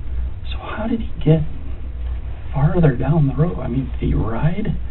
How did that? His face was in your windshield, Jason. Think about that. And you're going 65 to 70 miles per hour, so from the time it takes you to slow down, and you figure how far you went at 65 to 70 miles per hour just before it clicks that you need to stop. But doesn't it show that I braked a few times? You know, I trying to stop? It wasn't, we tested your brakes work fine. Uh-huh. There's also ABS, so they don't skid. Okay, yeah, I've heard that. Yes, I've heard about that. So not only do they not skid, they slow you down relatively fast, but they don't skid, because each one of the brakes are working independently. Okay. Each wheel. I don't, So understand all that, but yes, I so understand. so that's kind of how that works. Okay. Okay. And so you got to think about the momentum, and as you're going, sooner or later the stopping power is going to make him pop out.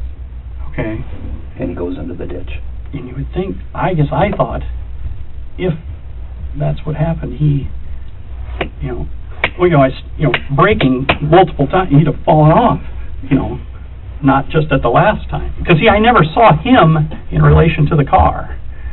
So I don't know where he was in relation to the car. You mean as his body? Yeah. His body-wise, or what? Right, yeah. Where are you trying to... Right. Okay. Yeah, because the car they took away, and I found the body the next day, I never saw the car with the body, or vice versa, We know that his face came through your windshield. We know that. We already talked about that. That's, I would think, substantially clear that that's what happened.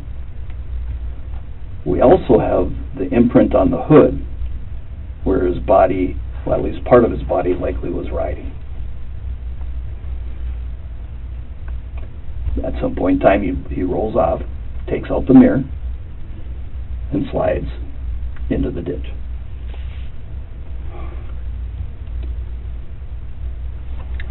I never saw him. I want you to be really honest right now. I am. I never saw him. I got another question for you. Okay. Did you see the flashlight he was carrying? No. Ever? When you walked back to town? No flashlight. It was pitch dark out there. Right. And with it being pitch dark, we went out and tested it. Okay. We picked up the flashlight. Right. Okay. The flashlight was still on when Joe and I got to the scene. Okay. It had not been touched. Uh-huh. We picked it up and the light is still on. Okay. We talked to a witness that had just seen the light, had seen him walking with the light. Okay. After the crash, did you see that light in the dark? Because it's pitch dark. If there's something glowing, right, it would make sense for you to see it. Right. I did not see any light, no. Are you certain? I am absolutely certain. Just because, Jason, we went out there another night with that flashlight recently and put it back in the same spot it was in, with it back on, and it's hard to miss. I mean, it truly is hard to miss when you're out there, especially if you're walking back towards Highmore. Right. And we walked on both sides of the highway to give... We wanted to give you the benefit of the doubt. No, absolutely. We wanted to give you the benefit of the doubt. Because we knew you walked towards Highmore. Yes. So on your way back, we walked on both the south side and the north side, and that flashlight was like a beacon. I don't know if I turned around at the wrong spot then or what. I don't know. I did not see a flashlight.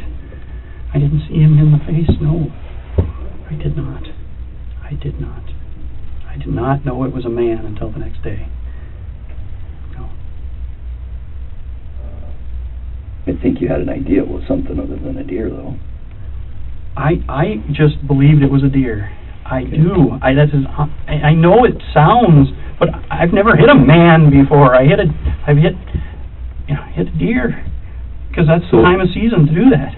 In your 911 call, though, Jason, you say, I hit something. Right, because I don't know what it was, but I assumed it was a deer. I never saw a deer. I never saw a man. I just assumed it was a deer. I hit something. I just assumed it was a deer. Because what else would there be? I had no, and I still don't believe, I would not expect a man to be on the side of the road in dark like it was. I would not think that a person would be out there at that time. I would think a deer, though, would hit you at that time in this season with crops and everything. I did not know. I did not know it was a man until the next day. And I guess the best witness to that is Tim the next day, who saw my reaction, you know, and that I was extremely shook up that it was that was a person. No, his face went through the sheet. I think you'd have been shocked no matter when. Well, I agree with that. I mean, I don't think anybody would ever disagree with that. Absolutely. If anybody, I mean, this lady down in Hot Springs the other day hit somebody, obviously. So, part of me has some belief that you maybe saw something the night before. And what I'm going to do is just a little demonstration. I'm just going to take a white piece of paper.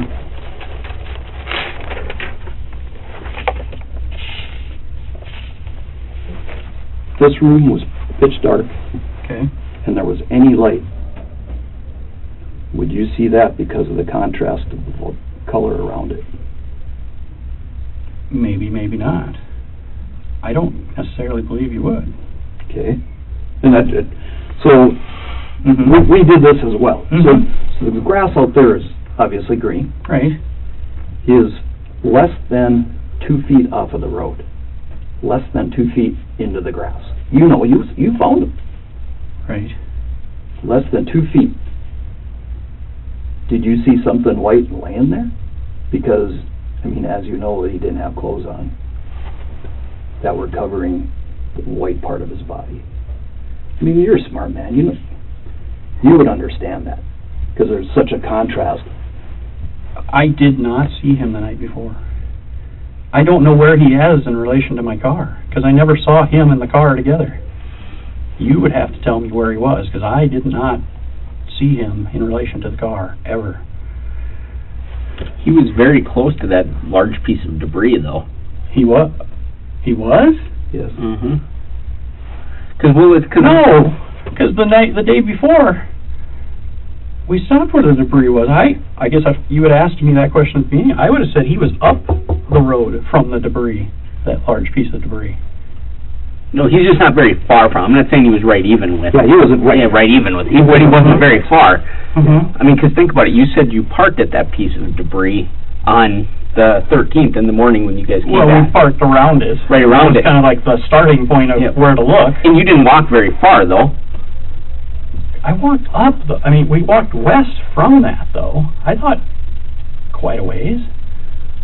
You know, I mean, quite a ways is a relative term. Right. I mean, but because I went back towards Tim, I guess I would have to maybe ask Tim, where do we park in relation to that piece of debris, I guess, because we had two vehicles, one on each side, and one. Sure. I did not see him the night before. And I'm not saying that he was within 10 feet of that debris, but he was not very far from that large piece of debris laying on. Okay, I guess I would have said the next day, that he was a ways from that, yes. You would have to agree he was right next to the road, though, where you found He was on a slope, yes. a little bit of a slope. Yep. But we measured it's less than 2 feet. Oh my God.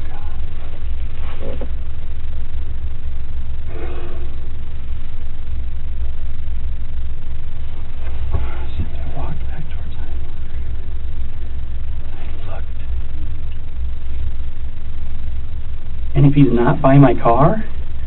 Well, he's not going to be right by your car where you stopped. We determined where your car was stopped at. Good, because I thought you would with the picture. We did. We did. I'm thinking about that now.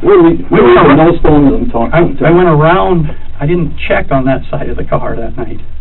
I went around to take the photo when the sheriff came.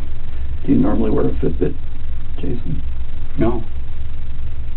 Do you have a tracking app on your phone? I don't know. So as you walk, GPS tracks you. Oh, okay. Okay. Yeah. Okay. Apple Fit. Okay. Apple Fit. Okay. It's just an app on your then phone. Then it's an app that I don't know about. Yeah. It counts your steps. It counts your steps. Okay. It's run off a GPS, Uh-huh. and so we know you're on that side of the road. Right. Yeah, I never left. I You guess stayed on that side. You said that earlier. Right. Even. I guess what I was trying to say is I think when I came back, I came down around the front, and then that's where I took the photo here. I didn't go around. You're saying this would be your car. If that's my car, yes. You went around This way, on the highway. It's not that close to your car. Okay. It's not that close to your car. Okay, well, I think so. No, the debris is... Because I'm saying I didn't look here, is what I'm saying. Yeah, and you would have found nothing. Right. Other than washer fluid. That's the only thing you would That's have what found. you said earlier the first time. Go back 60 feet, At least, yeah. something like that, and that's where he's at. And that's, go back probably 75 feet, and that's where your debris is at. Okay. So it all lines up. Okay, I understand that then. Yeah, I mean, I thought you'd meant he was over here somewhere. No. I'm saying, if this is the road, the edge of the road, this is where his body's at. It's 2 feet. So it's a little bit more. So his body is in that close to the edge of the road, and he is white because he's got no blood in. I mean, he's obviously deceased. I think he was deceased the moment he hit the car, and so he is lily white. Any light that hits that is gonna glow. I did not see him the night before. I'll swear on stack of Bibles. I did not see him the night before. I did not.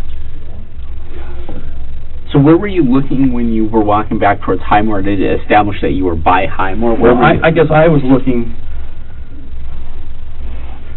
that direction. I mean, to the right, I was looking to look at the green Highmore sign. Mm-hmm. I'm walking and looking to try and see that sign to make sure that's the, and then I turn around and I'm looking into the ditch. So I don't know exactly where I turned around and saw him. I didn't see him. I did not see him. So it was 400 and some steps from your car towards Highmore. Okay. You had to walk by him. I might have walked by him, but I didn't see him. But you also had to walk by the light. That's the really confusing part. Again, the light's still on. And the flashlight's lit up and glowing. Yeah, it's not in the grass deep. I mean, it's on the very edge of the grass. So I mean, it's like right on the edge of the grass. There's a couple blades of grass here, but this is all I don't know wide where open. I don't know where my steps were. I turned around. I did not see those things. I did not see him until the next day. So we also walked back to the Highmore sign to see how close you have to get to see it. Okay. And I have 2015 and 2020, so I have pretty good vision. Right. And you had to go by. There was no question about it in order to read that sign. Well, I mean, from what you're telling me, I'm not disputing that I went by, but I didn't see him at all. I did not see him until the next day. And I did not know about the glasses until you told me. Let's look at it this way. Did you see something and just didn't pay any attention? No. I mean, because No. I mean, I know you're shook up. Yes. I know just from talking to you the next 2 days later or whenever we talked to you, you were still shook up. And I can appreciate that. Again, and it's like, so in light of that, I'm saying, did you just maybe not pay attention when you walked by, or I mean, how? I mean, I was just scanning. I did not see him. I mean, I'm scanning, but I didn't. And it's a camera light. It's not great either. But if you're looking for a deer, you'd be looking at the ground. You're looking at the ground, aren't you? Wouldn't you look at the ground? I looked both. I kind of did. I mean, I don't know where my hand went exactly, but I did not. Yeah, that's impossible to know. Right. We get that. We get that. But I did not see him. I did not see him. No. I did not see him.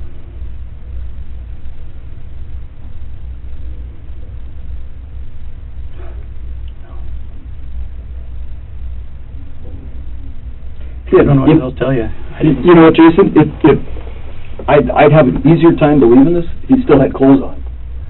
Because he had I saw him in a blue next shirt. Yeah, a dark shirt. And jeans. But I didn't look. We didn't look at him real close the next morning either. You know, when I saw him, when I found him the next morning. I did not see him that night. No, I did not.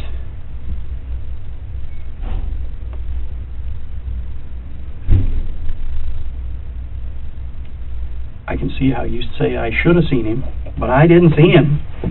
And I'm just doing it from a logical... No, I did not see him. That's what I'm just saying. It's from a logical perspective, and that's what we're talking about all along here. We from a logical perspective, if you went by that, I'm looking, I would have seen that. And we asked a number of people, so when you go looking for a deer, you know, what... I scanned into the ditch and walking back towards my car, but I did not see him. They also say, I mean, the people we talked to said, so I was in a meeting with a group of investigators, and I said, how many of you hit a deer? Every single one in that room. And there was 9. Right. I said, how many of you did not know you hit a deer? Every single one of them knew they hit a deer. So that's why I think the phone part came. That explains that part. That kind of explains that part of it. The part of him laying on the side of the road. But then the next morning, we found him at 9:30. People had gone by, and they didn't see him either. Yeah, and we saw that. Right. Joe and I saw that. Right. But you know what? I mean, he was off the level. But as long as you were on from the fog line over, you could see his body. You could see the white. But if you were like walking down the center of the road, which I'm thinking if you just hit something, you're not going to walk down the middle of the road because those cars come along pretty fast, and you didn't want to be a statistic either. But I don't remember any cars coming when I was there until the sheriff came. I did not see him. So nobody stopped by to see if you were needed help or anything? Nope. I called 911 and the sheriff came. That's the only. So those are the only 2 that went by that I don't. That you noticed. I mean, when the sheriff came, you know, I kind of, like I said, I'm looking at the car. He's on my side. I don't remember anybody going past then, but you know, up to that point, nobody had come. You know, nobody. But you were also on your phone too, as well, though, right? Well, you were calling people and saying, "I just got in a crash."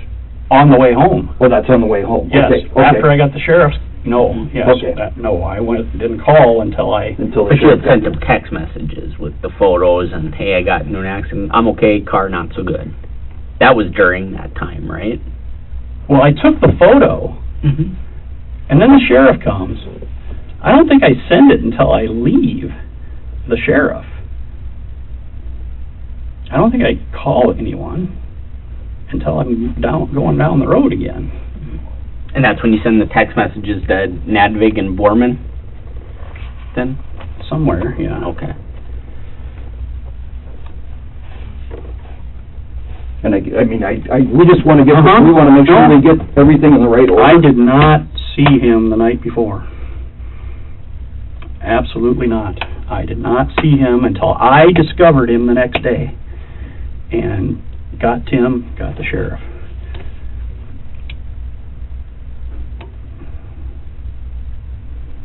I never saw the glasses until you told me when we were here in this room. You know, I was looking at the insurance. That's all. I mean, you have to. Well, you have to give us a little something here, Jason. Okay. Initially, you were driving down the middle of the road. We know that's not true. You were 10 and 2 driving, and you didn't see this guy walking down the middle of the road. We know that's not true. Jason, you're a good guy. You're not used to being in this pickle.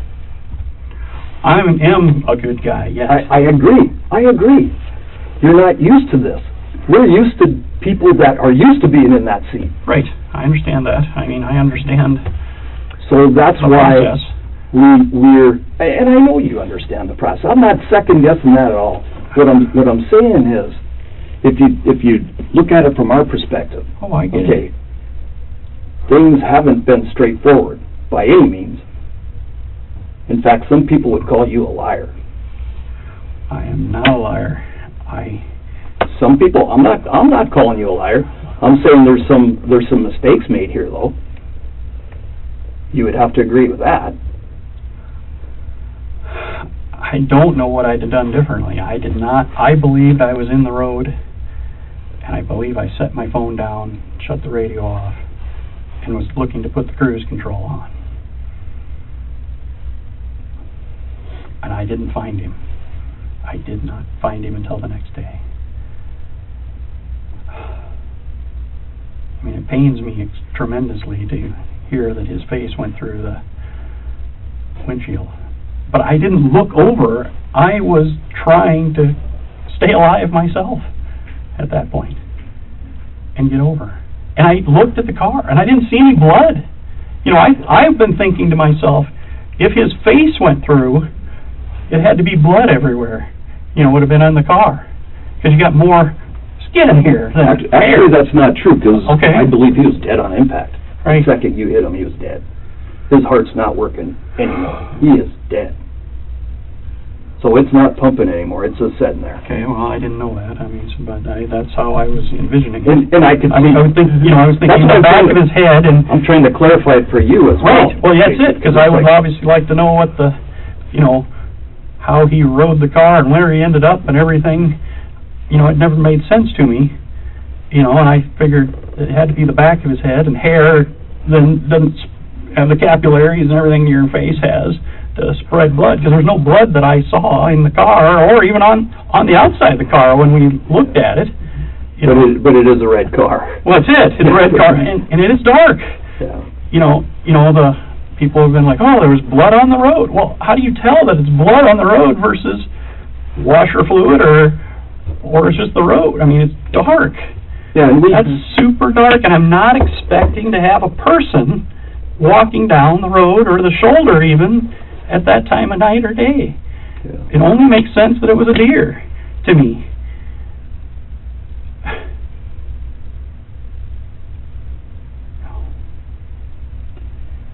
The other thing, that question that I brought up to this group, how many of you went back the next day to look to see what your Now, deer looked like? I got that, and I didn't go back to look at him because I thought that I'd hit a man. I went back because the debris was still there. No, what I'm saying is, I asked them, how many of you went back to look at the deer, Right, to find the deer? right. And none of them did. Well, yeah, but most of them probably found the deer or Right. left the scene from there. I mean, I'm bringing it back, and if I wouldn't, I thought I was doing the right thing, getting gas to give back to the sheriff. And I said, well, let's look for, the deer. I was just curious of how did it play out. It just felt like a thunderbolt hit my car, And where did he go? Maybe he went to the other side. I didn't know. And I was kind of trying to put my mind at ease of how did this happen? But I guess to my credit, I'm also like, well, if I didn't find him, how long would he have laid there? And I told the sheriff, and the sheriff was surprised. The sheriff's on the scene at least twice, and so is the tow truck driver. And none of them thought it was suspicious that it was not a deer. I guess I wasn't there when the tow truck driver was there, though, so I don't know what he saw or didn't see, but he didn't jump up and down to tell the sheriff, hey. Yeah, there was a whole lot, Right. the car was gone. Right. Obviously, you were gone. Tow truck guy is gone. Right. But we tracked everybody. Right. We're tracking I would think so, everybody yes, down. absolutely. We're not leaving anything uncovered. Well, I get it, though. I get strict scrutiny because of who I am. Yep. Well, I think this would happen no matter what.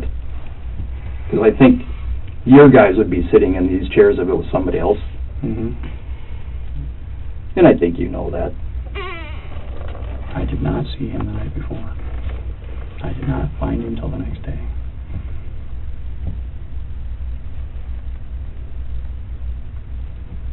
So you're not really sure how far you walked to see the Highmore sign? No.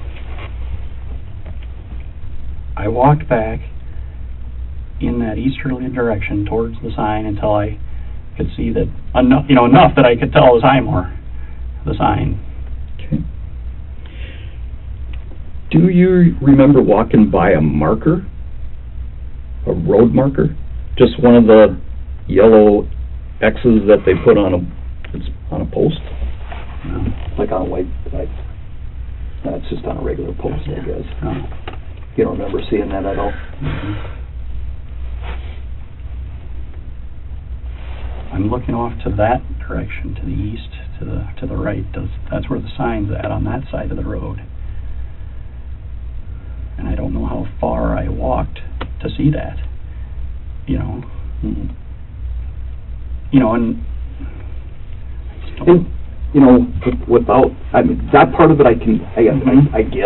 Mm-hmm. That part of it. Because I'm also looking at the town, Yeah, it's. you're just putting two and two together of, where am I? Yeah, where you're at. Right. So, I mean, arguably, but the flashlight on the side of the road, that's a really, I don't know. that's going to be a hard one to stomach. I didn't see anything. I didn't see a flashlight. I didn't see a man. But you did see your debris on the road, which was one bigger chunk, I think you described it. Right, yep. Was there more than that you saw on the road? It actually wasn't on the road, it was on the shoulder, right? Mm-hmm.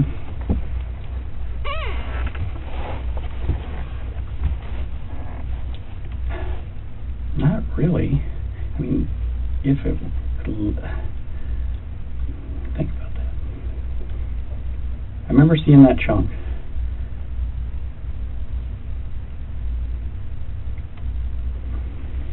I guess I'm not certain.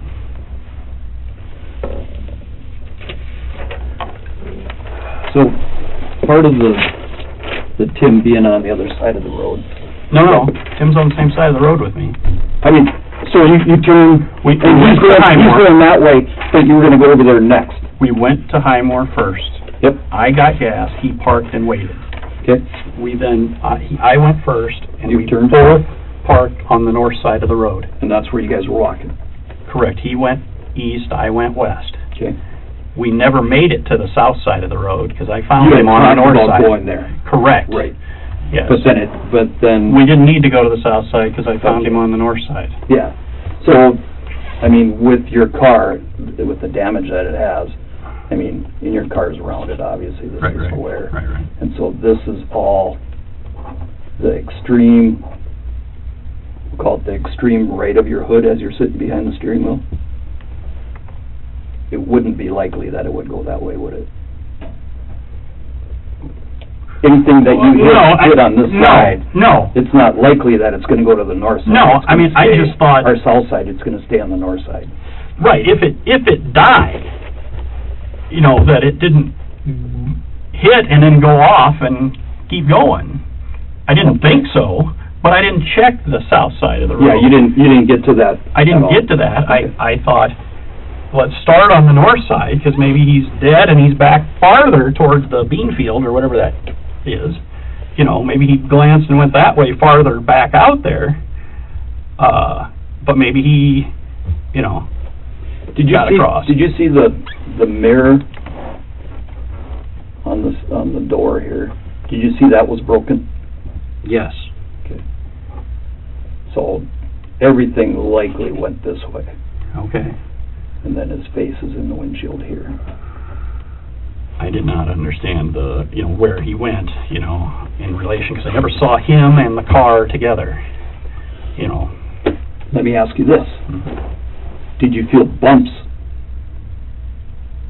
I'm not talking rumble bars. Mm-hmm. I'm talking bump up. No. Like any kind of thumping underneath your car. No. I mean, I know it went, and I'm pumping the brakes, and that's what I'm doing. I didn't know what the shock was. Okay. I mean, what the impact was. I was just literally trying to stay alive myself and get to the side of the road. So, pumping changes how ABS works. Because ABS is designed, you power it. Right. You push it down, you don't pump it. Not like the old cars that I would be used to back in my day. Right. It's like if you start to skid or you're trying to stop and skidding's happening, you pump the brakes. With these, you slam on the brakes.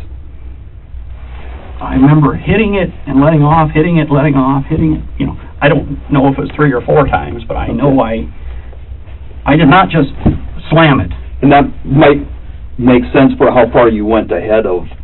Right, because I didn't continue on. You didn't dynamite the brakes to stop right away, because I guess I'd always heard if you're in an accident and you slam it, you could spin yourself or go in the ditch or roll or something yourself, is what I'd always guess I knew. That's why I hit hard, but not to the floor, I would guess. And then I hit a couple times. Okay. And I guess I'm wondering if you're feeling the bumps or even the rumble bars.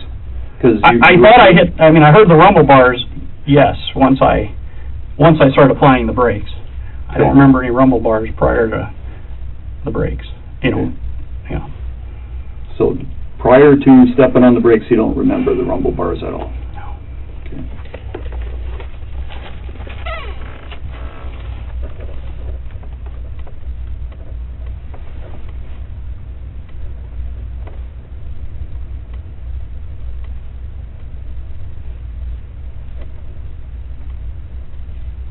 Like I said,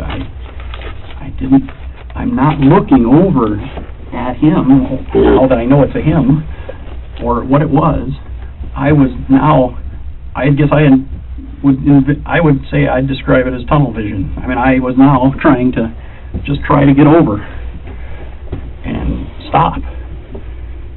I did not know it was a man until the next day. So your initial statement where you said... I hit something, because I didn't know what it was, but I'm assuming it's a deer. So... Assuming. I didn't know what I hit until impact. That's a quote. Okay. What does that tell you? Upon impact, I knew what I hit. Okay. Say that again, if you would. I did not know what I hit until impact. That's your quote. To me, that means once you hit it, you did know what you hit. I did not know until the next day. I did not. No. I'm a military guy. You do not leave people on the battlefield. You do not leave people behind. If I had any thought that he was a man, I would have tried to render aid or do whatever to get an ambulance out there or whatever. Obviously I didn't know. You told me he died on impact. It would have been too late. But I would have been telling the sheriff and everything. If I thought it was a man, obviously I would have insisted on a blood test or breathalyzer or something at that point, immediately. But I didn't have any idea that this was, anything more than an accident. But you're pretty shook up. Well, absolutely. So, I mean, right. Everything caused you to be pretty shook up at that point. So that's where sometimes people make errors. They make mistakes. Right. Like I said, from early on, people make mistakes. That's why I have a job. That's why Joe has a job. We try to fix those. I did not know it was a man until I found him the next day. No. I would not have left anybody.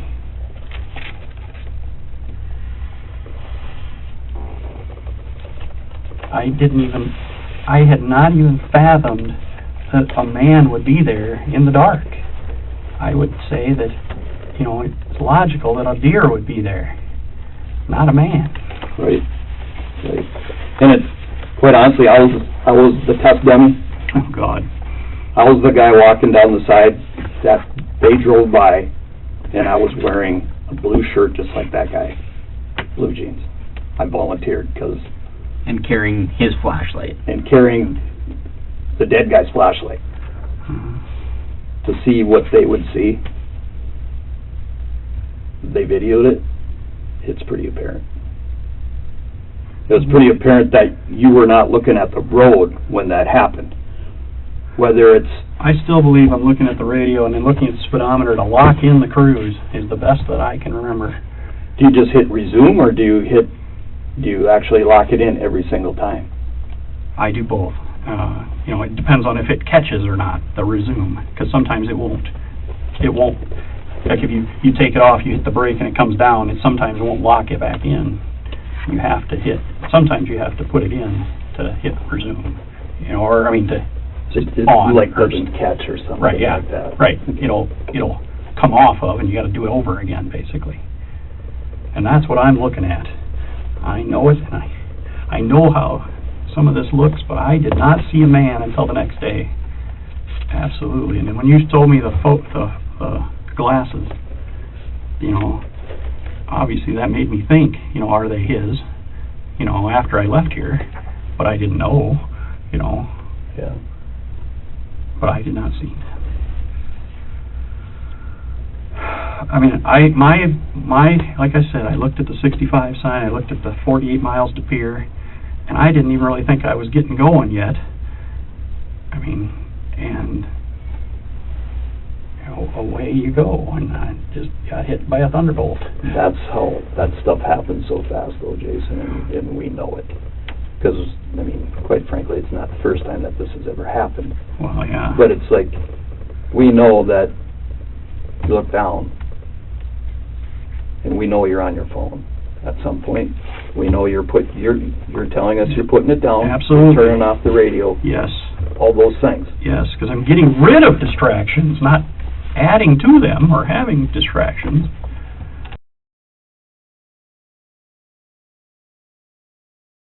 On the stuff. Well, you told me that you had a search warrant for my car. Yeah, You know, yes. For example, I mean, standard. And so, we'll show a lot of stuff. So, if you were texting, we'll show it. I was not texting. I mean, you should be able to look at my phone and show that I wasn't texting. If you were answering emails, we'll show it. Right.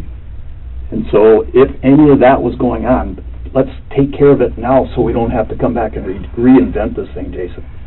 As the best I can remember, I put it down, hit the radio, looked at the speedometer.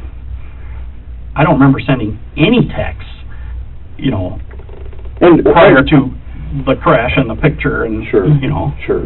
And which I willingly gave and everything, I mean. And that's my fault to say text. Yep.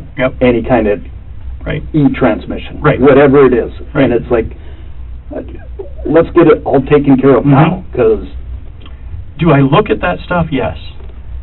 But I looked at it and I know I put my phone down, because I'm gonna think about this case, and I'm getting rid of distractions, not adding to them. My question would be, why would you go into that Joe Biden article just to then set your phone down? I mean, if you're that's what I do. I guess I just see the headlines and stuff. I do that all the time. You know, I look at it, maybe, you know, like a scroll, and if it's a long one, I don't, you know, ever read it. I mean, I could do that when I'm sitting here. I'm like, if they're too long, next. And you go to the next one, or go to not doing that anymore. So that one's a fairly, I mean, as it goes. Right. I mean, you look at it, it's it's not of interest. For sure. Right. I never read the article. I might have, you know, scanned it or looked at it, but.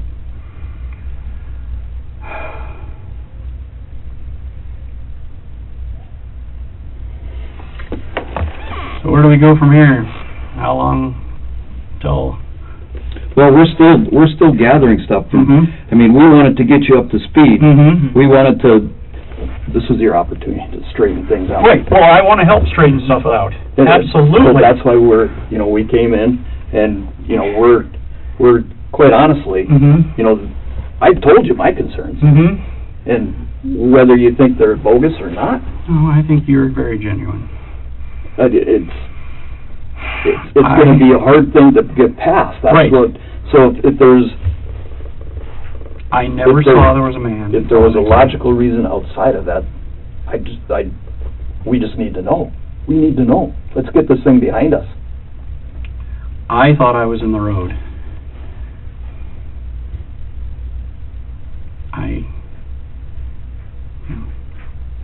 I never saw him. I never saw him. Until the next day, when I found him. I don't know what else I can help try and straighten out for you. Okay.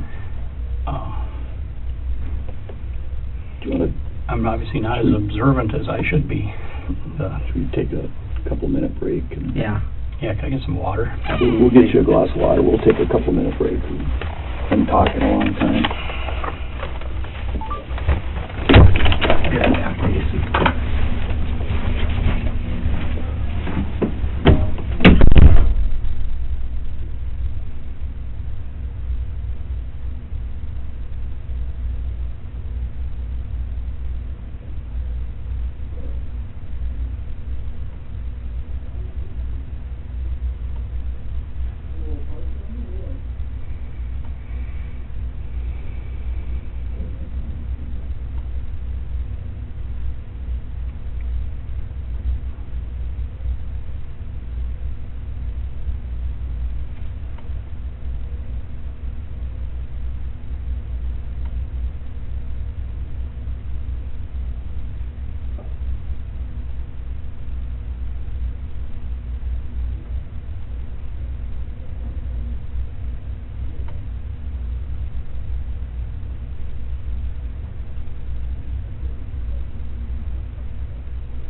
Thank you.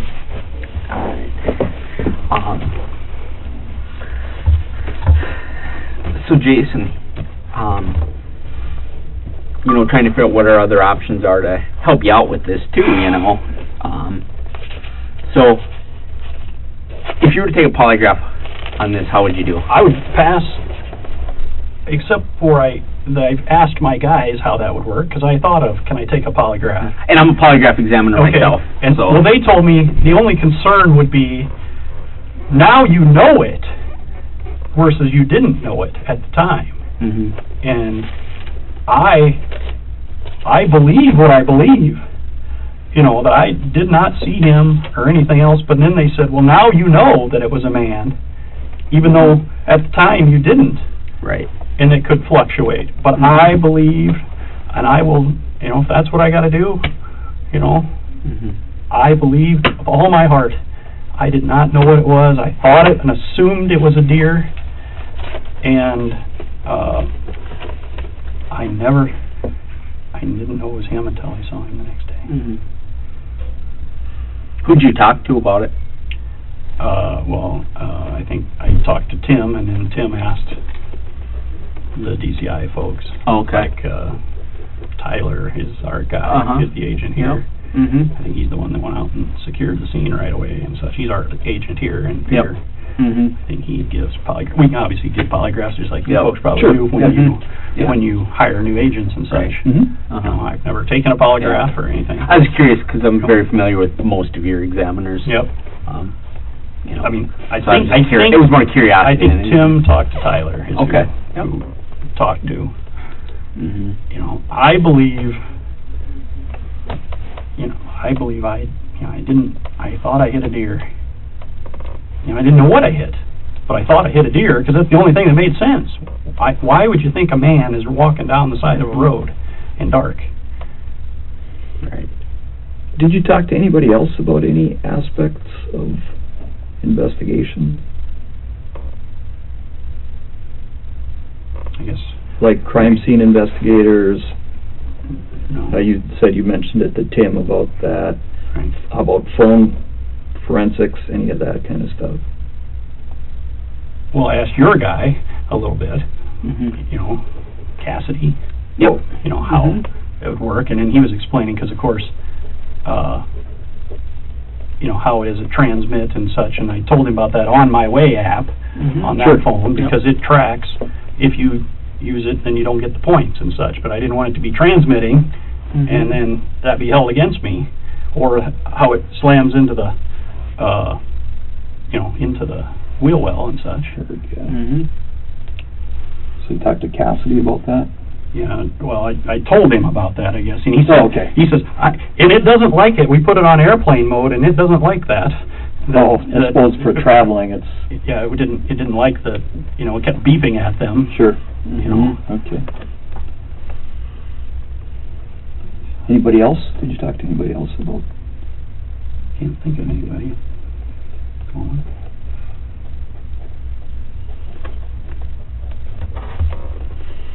Because you guys have your own unit, don't you? Like for cyber crime or phone crap like that. Okay. Yep. Yep. I didn't know if you guys did or if that's something that you guys have your own people. I guess I did ask Romer a few questions, just how phones work and how they transmit and such. And who's Gromer? He's the head of my ICAC unit. Oh, okay. Out of Rapid City. He was there one day, and I just asked him, well, how do things work? How fast do they transmit? What will it get held against me? I explained this On My Way app again, you know, and such. And he's out of Rapid City? Yeah, he's headquartered out of Rapid City. Okay. So he's like your coordinator for your whole ICAC, yeah, DCI? He's the boss of the ICAC division of Okay. DCI, yes. Okay.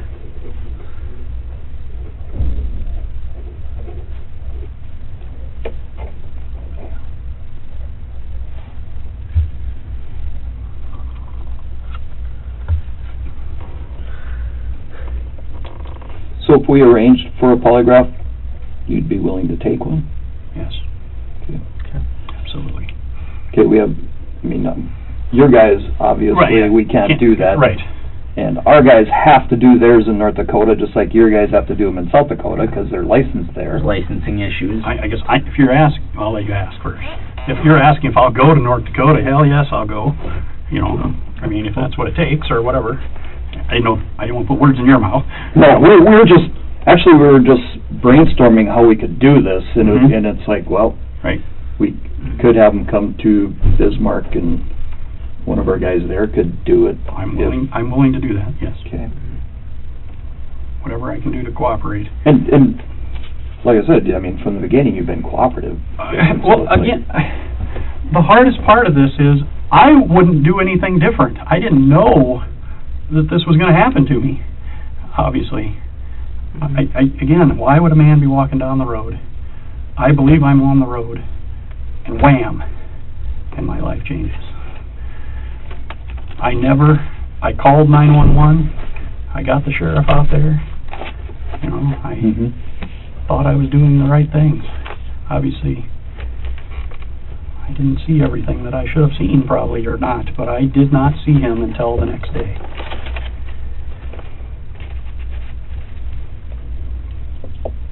Well, quite frankly, we're going to continue on. Okay.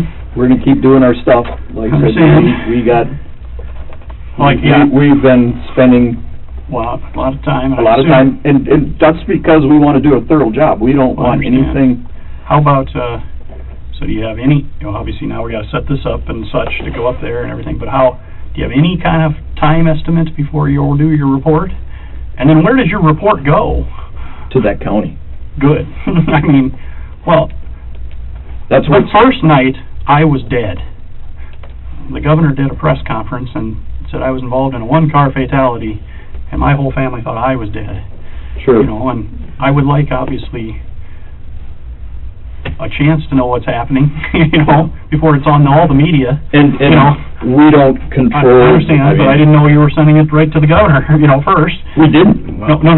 No. That you were going to send the report when it comes, or what? No, we're not sending it to the county. We're not sending it to the governor. We I'm the case, so I have my reports Yes. set up to go to the Highway Patrol, because they're technically the lead on this, so they Okay. need to come, and the Hyde County State's Attorney. That's it. Okay. Right. So actually, honestly, for a very high-profile case, I have a very short distribution list on this, because it's... As many other people would like to get the reports, there's no reason. The governor says she's going to put them out all when they come. Yeah, sorry. Right. That's a freight train that we're not going to stop. I mean, I'm not going to stop. Can you tell me, is my toxicology back or anything? Can you tell me any of that? I'll tell you it's zero. Right. Just like you knew. Absolutely. You knew that. But and we followed up, with the folks that and I don't know if they called you or not, and I don't care if they did. Because I talked to the waitress, and I talked to the bar owner. Okay. I talked to those people, and I knew what it was going to be, but we had to do your due diligence, absolutely. And the HP that came there was because I told them. Okay. I told them, I said, just go do it. I didn't know you from Adam. I said, maybe not. Right. But either way, we need to do this because it's the right thing to do. And so they did it on my bequest. Okay. Because at that time I already knew that I was the one coming down here. And so we're just gonna, I wanted to make sure, if you were or if you weren't. Absolutely. It was gonna, granted it's a little late, but it's better than nothing. If we didn't do it, then public perception would have been that you were completely annihilated out there driving. Well, that's what they said anyway. Yeah. But I did not have any alcohol. How about, can you tell me if his toxicology's come back? We don't have any of that yet. Okay. They said that might be a while. Yeah, we don't have that yet. And that's out of our hands because that went to Ramsey County, Minnesota. Right. So. And how about the accident reconstructionist expert out of Wyoming? Well, they have the 3 guys working that are construction guys here, reconstruction guys here, and then they're working in conjunction with him. So that's still it's all new. This has been labor intensive, quite honestly. Absolutely. And we're honestly trying to get everything covered. And we got calls of from North Dakota taxpayers of why we were paying to do a South Dakota investigation, and we know we've done ones for you folks. Last year there was an auditor issue we investigated. It goes back and forth, and the general public doesn't know it. But how else do you maintain the integrity? So we just do it, and generally it's not advertised as widely as this is. But I think they wanted to make sure that it wasn't. As one of the cousins said, another big cover-up. Right. Oh, well, yes. I won't say anything. Yeah. So that's that. Any other questions? I have nothing. I don't have anything at this point, Jason. I appreciate you coming in. Just thank you for all your cooperation. Yeah. We do appreciate it. We hate to be the bearer of bad news, but it is what it is, and we look at what we're doing and what we're seeing as evidence. That's the best we can do. I did not know it was a man until the next day. I'll go to my grave saying that. I'll happily take a polygraph. So. Okay. Alrighty. Well, we'll work on that angle, and we have the prosecutor in the loop too. Okay. So we'll just keep going forward and see what we find out. Okay. Thank you. Thank you. Walk you out.